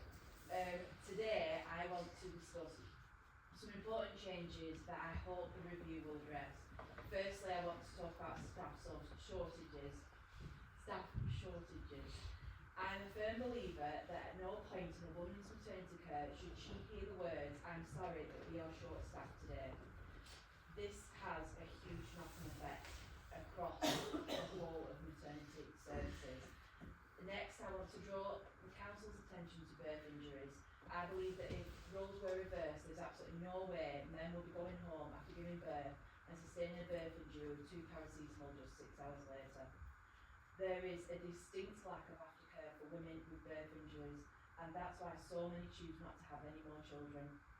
It is also why I think that paternity leave needs to be extended so that women have more support whilst healing from birth. Finally, pain relief. Spoiler, giving birth is painful. I've never actually benefited from pain relief during labour, not for lack of asking for it. A lack of staff contributed to this. Women are having unnecessarily painful births, which leads to trauma. We need to make provisions for better access to pain relief during labour and birth. This is about women having choices, being supported, men having more paternity rights and supporting their families, and NHS being able to facilitate and retain the staff in the service and for staff to be supported. Thank you to our Health Minister for taking this seriously, taking women seriously and launching this review, because I saw it getting much worse each child I have, and I saw the stress on midwives getting worse as well. Thank you. I do apologise, we've missed Councillor Button. Oh yeah, I'll be very brief. I mean, I have got a personal experience, but I won't go into detail. I commend Councillor Yates for this excellent motion. Investment in this area is so critical. If you look at an example of what goes on when births occur in places like America, for instance, a basic birth in America costs a minimum of about 5,000. That's money that has to be found through insurances. I went through my son very traumatic emergency cesarean, which could have been quite a different outcome. Luckily, that son is now 1 year away from being a medical doctor himself. I witnessed a fantastic team that came, sorted all that out, and that was my first experience of becoming a father. The second child I had wasn't quite as traumatic, fortunately, but they do a great job. We should be investing and you can't really do enough. So I think it's a great motion, I support it for the benefit. Councillor Dow. I think I just want to thank the motion both 45 Councillor Yates and also Councillor Watt. I think much of what has been said, some very personal and experiences as well. The only thing I would say that it's disappointing to see that the opposition are still not contributing to what they're being elected for. They're not actually representing their residents or speaking at this particular motion, supporting these motions, debating and contributing. And then they say, I've been very disappointed. I think they should be, do they really represent the residents here, or should they not be represented? Is that all people indicating? Can I still record it all cases? We'll do 5 people.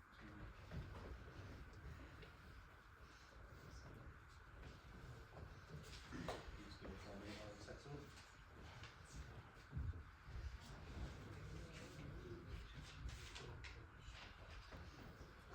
Would you like to sum up, Councillor Yates, before we move to the vote? Yes.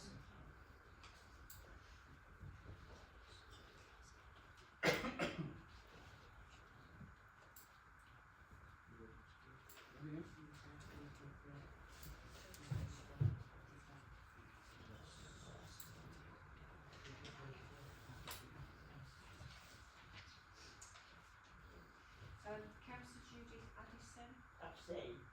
Councillor Vanessa Alexander. For. Councillor Josh Allen. Abstain. Councillor Heather Anderson. For. Councillor Nunadad Aziz. For. Councillor Scott Brayton. For. Councillor Stephen Hudson. For. Councillor Danny Cassidy. Abstain. Councillor Andy Clegg. For. Councillor Georgie Clements. For. Councillor Lorraine Cox. Abstain. Councillor Paul Cox. For. Councillor Munsif Dad. For. Councillor Bernard Dawson. For. Councillor Stuart Eaves. For. Councillor Peter Edwards. Abstain. Councillor Shabir Fazal. For. Councillor Melissa Fisher. For. Councillor Andy Gilbert. For. Councillor Marlene Coward. Abstain. Councillor David Heap. Abstain. Councillor Zach Carr. Abstain. Councillor Clive McKenna. For. Councillor Dave Parkins. For. Councillor Joseph Plummer. Abstain. Councillor Clive Pritchard. Councillor Ethan Walkley. For. Councillor Stephen Smithson. Abstain. Councillor Kate Walsh. For. Councillor Claire Yates. For.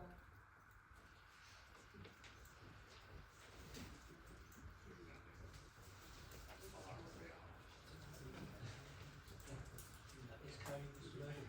That vote is carried.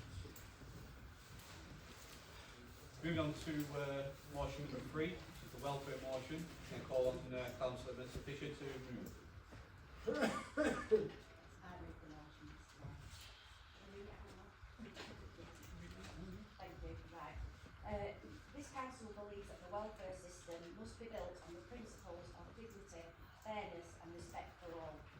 This council further believes that over a decade of austerity imposed by previous governments has caused severe and lasting damage to public services and welfare provision, leaving many Hyndburn residents facing exceptional hardship.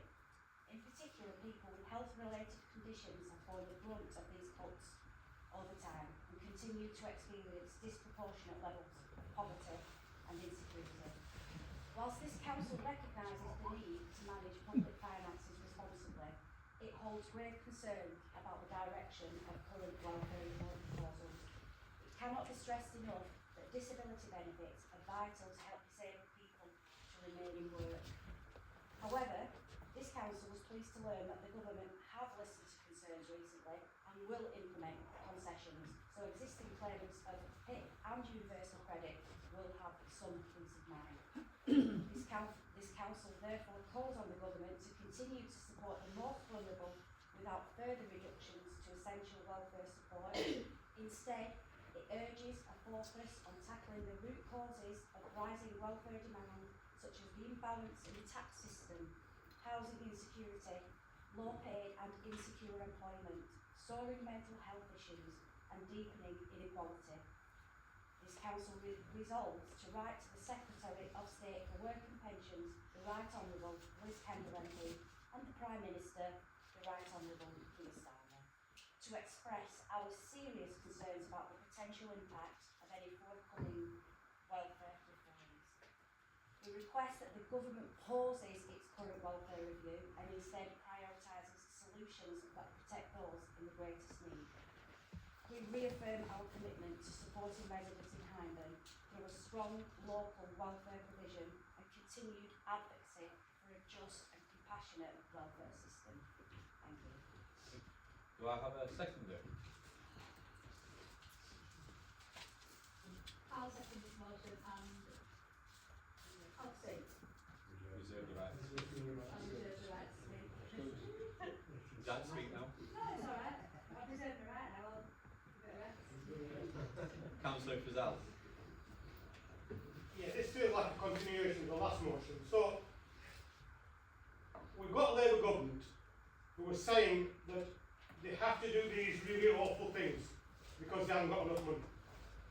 At the same time, the Labour government are proposing to increase defence spending to 5%, which would include an increase in defence spending over the next 5 years of some £70 billion. So we're here with the Labour Council saying that we need to write to a Labour Prime Minister to say, please stop picking on the most vulnerable people in society. Stop picking on the National Health Service stop picking on old age pensioners, stop picking on families who've got more than 2 children, and now stop picking on disabled people. So we have to make our mind up. Where do we stand on this? So the elephant in the room is that this paper doesn't propose a solution to that problem. Why haven't we got enough money? This country is the 6th richest economy in the world. There's plenty of money in this country. The problem is, it's in the bank accounts in offshore havens of very wealthy people. And what this motion refuses to do is to state the obvious, which is that if we want to invest in our public services, in our disabled people, in our pensioners, then we have to make those people, this is the Prime Minister's words, those people with the broadest shoulders pay the greatest amount. And they single-handedly refuse to do that because they are being bankrolled by those same people. So if we are honest about what needs to be done, then this motion also needs to include a bullet point that says, and raise the funds that we need by a wealth tax, and do it now.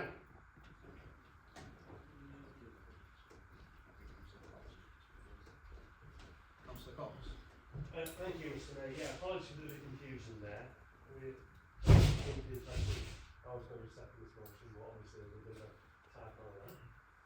The reason I have to say that is because when I put together this motion with my fellow councillor, Councillor Clay, what I did is I sent it to it was Jean Battle, who I'm sure you're all aware of, and I asked her, what is everything with it? I said, do you think I'm going a bit too far and got our own government here? And she said, no, what you're doing is standing up for the residents in your ward, and that's why you're elected, and that's what you do. And at the end of the day, you do what is morally correct. And you know what? I still take great solace from that, because I've got a lot of respect for Ms. Battle and what she's done, what she's achieved. So that's why this motion was put forward as it was. And I'll address some of the points that have been made by my fellow councillor there. I am a Labour Party member, but unfortunately I'm also a very strong socialist, and I believe we serve out a social issue to our residents. And I was not prepared to stand by after saying nothing after the Winterfield debacle about what's gone on with this attempt at targeting the weakest in society. It's absolutely disgusting, because this motion, I mean, the part about we thank our government and we're pleased, whatever that business is, I'm not happy with that, because at the end of the day we're targeting the wrong people. The people we should be targeting are the 165 billionaires in this country, who seem to be having quite a nice life, not paying the correct amount of tax. If they were to tax the top 1% more, we absolutely demolish the problems we've got in financial services in this country, the financial issues we have in this country. And which leads on to another issue, the way the City of London plays fast and loose can cause billions of pounds worth of debt that people like us will have to spend the rest of our lives working to pay off and to deal with.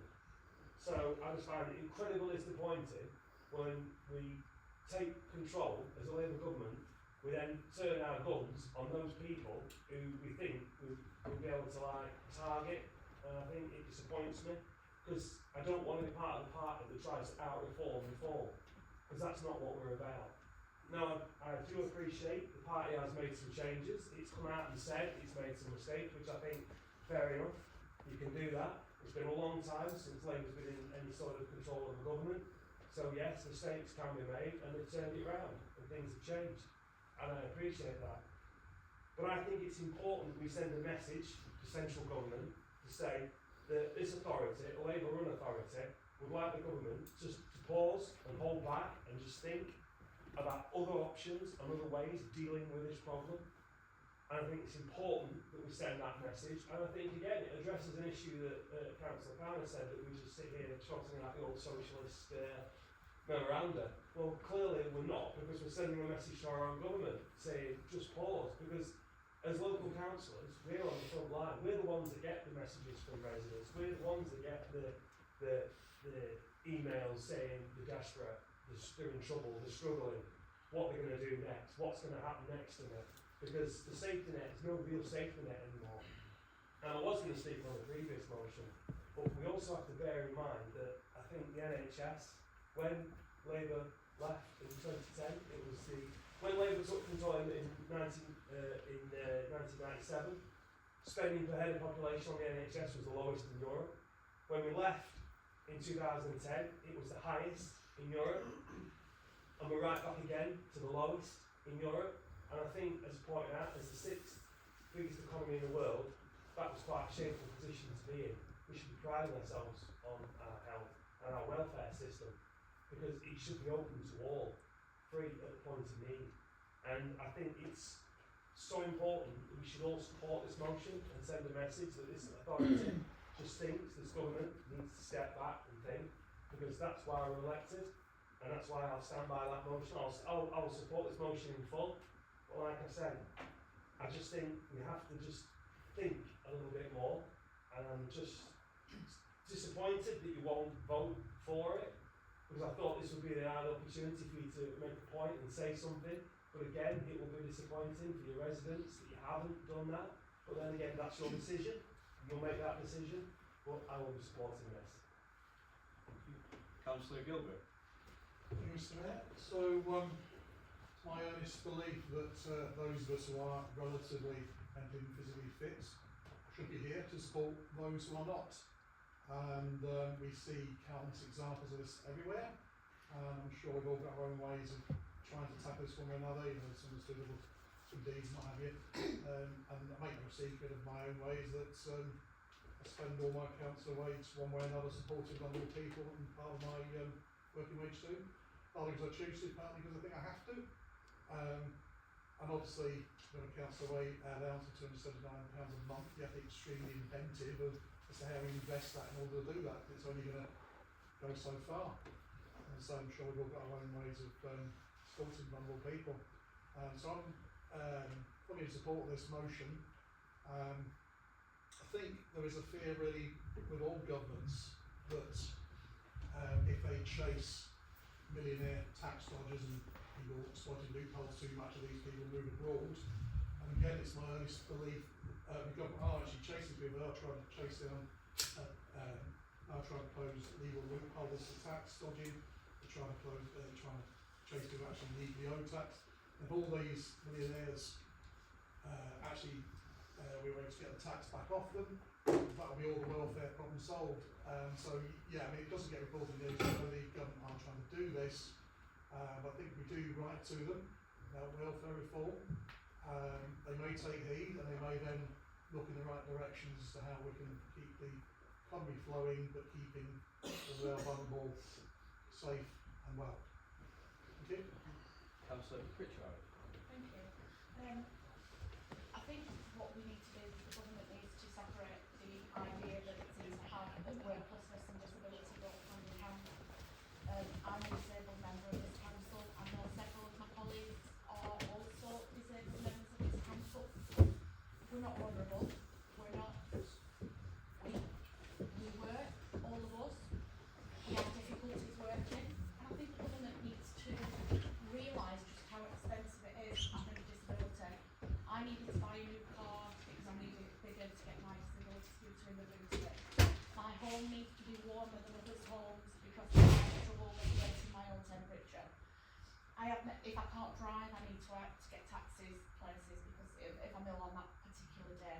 But I do work, and although I don't get paid, I believe I was discriminated against during that assessment because I work. So I think the whole ethos around disability benefits needs to change. Yes, people are disabled and unable to work. I actually had a discussion with somebody, a very spicy discussion about somebody that said, well, why don't you give up work? I tried to do that. When I left this council, I got this disability, and I did try to give up work for a few months, but it drove me mentally insane, and I needed something to do with my time, and I still had a lot to give. You know, I've got a 2-1 degree in public service management, and it's took me a long time to find a job that enables me to fulfil my potential, but I've found that job now, and I'm very grateful for that. However, I think the government needs to look at us in a different way. You know, we're not helpless. Not every disabled person is helpless. Not every disabled person is vulnerable. But every disabled person deserves some support. I see people every day. I know somebody in this chamber who their disabled relative sweeps up in a church hall for a feeling of working and contributing. That should be promoted by this government. Everybody who's got disability has something to share. I know people, there's a lot of people in this chamber that I've had discussions with about the need to engage disabled people. A person who lives in my own ward, perfectly physically healthy, but suffers from quite severe autism. He's very physically fit, so if the government provided, like Remploy, unfortunately Remploy and things like that, unfortunately was shut down under the previous government, but if that engaged people, disabled people could feel like productive people in society. People want to work, but there aren't the opportunities out there to help them. And we need to see a disability benefit more of a stepping stone to help people reach and maintain their potential whilst providing society with taxes. You know, they're going to pay towards pensions, national insurance, taxes. This is why we need to engage more in dragging social care and disability benefits and the DWP back together, because it can't function without each other. We all know people who could provide in society if they were given the right support, the right opportunity. And it's like it feels like disability benefits at the moment feels like that everybody says, so, oh, you're disabled, I'll copy a wheelchair. Doesn't matter if you're deaf, doesn't matter if you've got autism, but if you're not in a wheelchair, you're not disabled. And that's me personally dealing with the system, that's what it feels like. So I think the whole ethos needs to change. We need to get away from this worklessness and people are too lazy to work, people want to sit at home on disability benefits. That's absolutely not the case.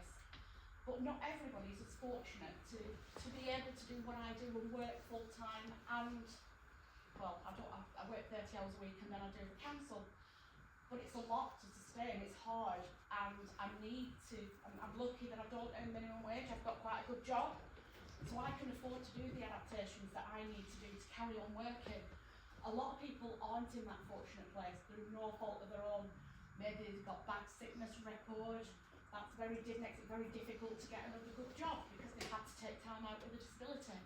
So I think we need to look at all the circumstances that are around disability, not look at it as being linked to worklessness. I was dealing with a constituent today and yesterday, and Gilbert actually helped me with it. Somebody I've known for a long time who's got Parkinson's disease. He's transferred over from legacy benefits to universal credit. The disability bit wasn't transferred over, and he was left with 38 pence in the bank to last him for a month. Now, I gave him some money, and he went round with some supplies last night, and he was so grateful, he was crying. This is a proud man who's given a lot to this country, provided a lot in taxes, paid a lot in taxes, paid a lot in national insurance, and we as a country have got, we should be supporting these people better. You know, they deserve credit, but they also deserve to be able to fulfil their potential in social lives. And again, I know that you're making a political point by not voting for motions, but the things you've heard tonight, we're willing on this side to stand up and criticise our own government because we don't think what they're doing is right. This isn't a secret, you know that I'm not quiet and shy, so you know that I've said this to our MP, that I don't agree with these things. And if I'm absolutely honest, it was very close to being the straw that brought the camel's back that made me think about my future within the Labour Party, because it's not what I signed up for. So I would, even support people who want to help themselves, and thank you for bringing this motion. Thank you. Councillor Clegg. Thank you, Mr. Mayor. I'll be brief and toss the county because obviously there's been a lot of talk about this. It's a very passionate subject. I just find it very hard to believe that these councillors who are saying that they're abstaining, that they don't have any residents within their wards that this doesn't affect. You know what I mean? We are here to represent our residents, and I find it unbelievable that you haven't got residents who have very similar stories to this. I find it very disappointing that we're in this situation.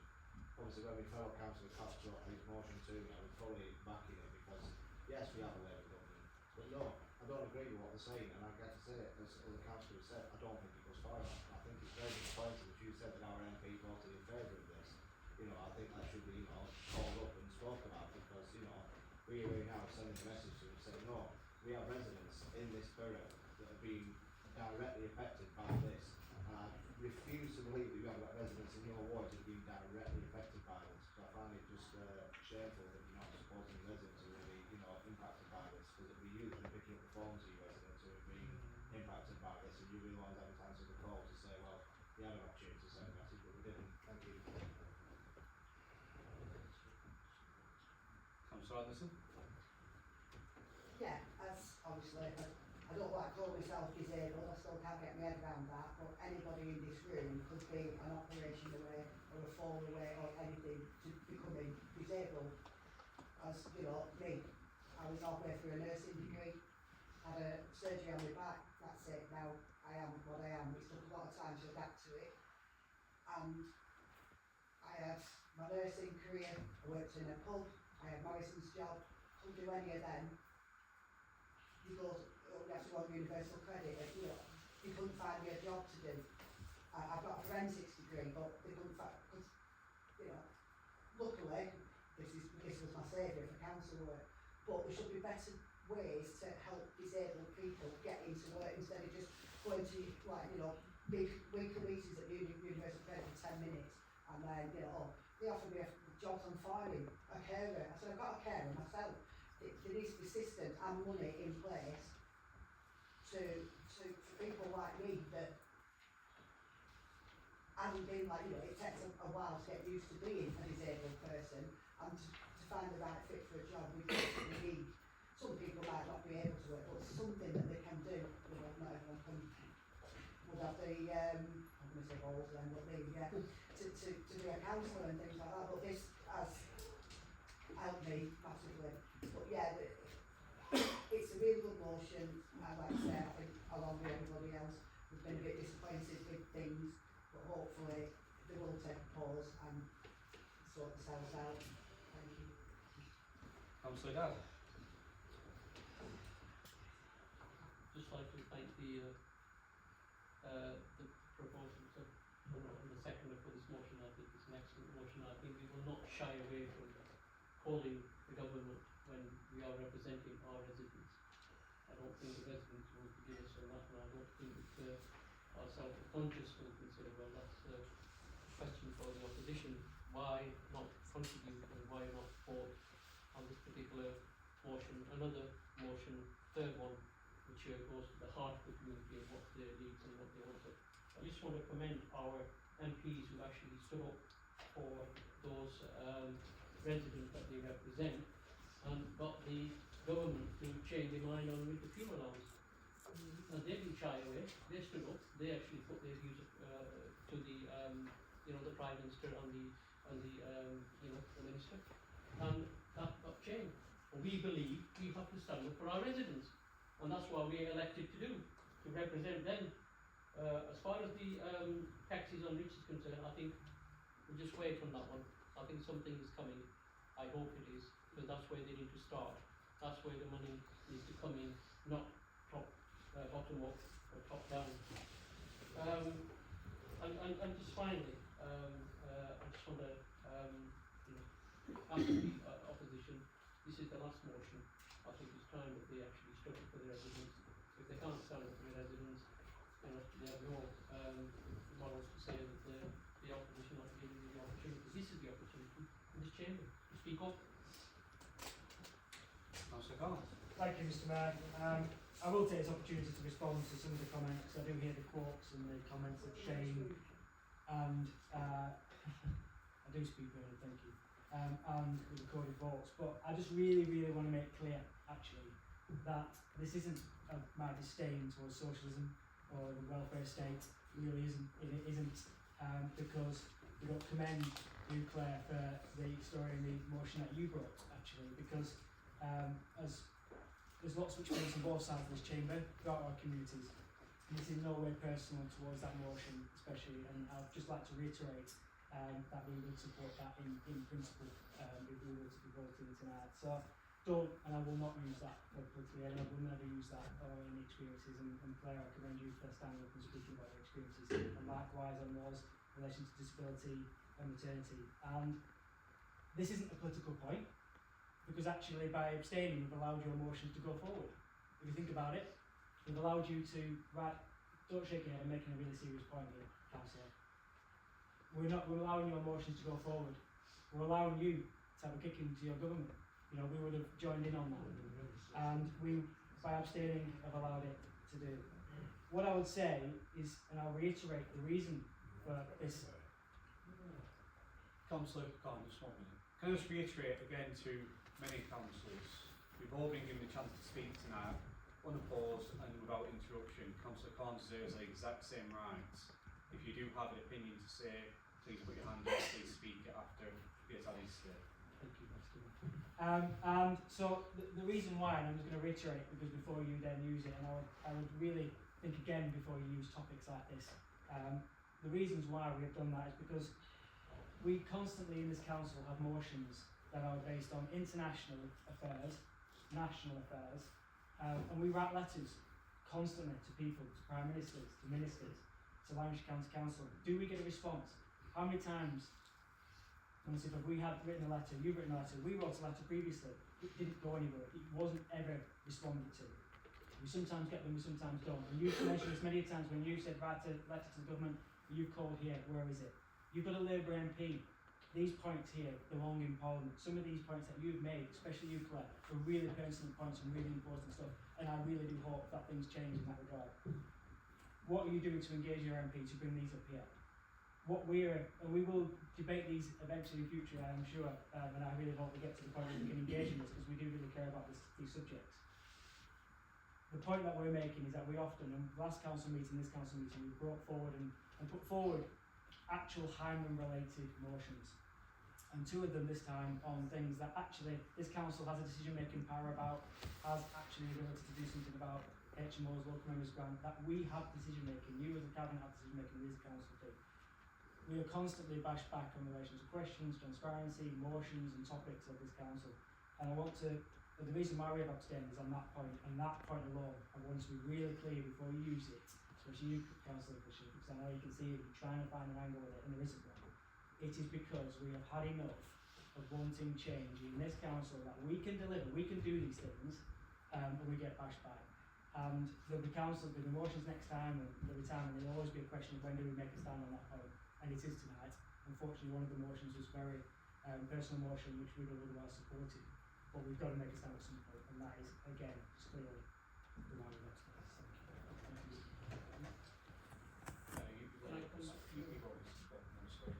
Councillor Clement, you did say you would like the right to speak. Yeah, everybody's pretty much said and said again everything I had to say. Only other than welfare cuts might feel distant to some people, but here in Hyndburn, the years on, giving skipped meals, missed medication and rising stress for those already struggling, especially the elderly, disabled and working families. These reforms for energy efficiency often overlook the human cost. Yeah, every saying is a person stretching their limit, choosing between heating and eating. A fair society for its most vulnerable, Hyndburn deserves compassion, not cuts. Councillor Fisher, would you like to sum up? Yes, thank you, Mr. Mayor. Yeah, just to remind my colleagues that the motion does address the imbalance in the tax system, and like the leader said, hopefully a government are bringing forward the wealth tax, which has been mentioned recently. If I'm honest, I don't accept your excuses why if Hyndburn Labour can stand here and challenge their own government, in 10 years... Talk about your motion. I am talking about my motion, thank you. In 10 years, I would never have expected, under a Labour government, that Hyndburn Labour would be challenging their own government, and Hyndburn Conservatives can't vote on it because they're saying it's not local enough. Well, I don't accept that excuse. It's a political stance. Everybody in this room can see it. You know it is, come on. Please don't shake your head at me. You asked me not to do it, thank you. So yes, yes, of course, it's not comfortable to stand here challenging our own government, but it is very, very important, and like the leader said, you know, we do commend those MPs that have been in that position to stand up to the Prime Minister and get some of those decisions changed. What Councillor Corn said about never receiving letters, well, we'll just not bother then. If we're not going to get a response, we'll just not bother having motions where we write to ministers. Just forget about it. We're not going to get a response anyway. I don't accept that response either, Councillor Cord. It's very weak and very poor. It's almost like saying, why bother? So, and to say it doesn't affect the residents of Hyndburn, if we can see that, I'm pretty sure you can too. So, for that reason, I will be asking for a recorded vote, please, on this. Thank you.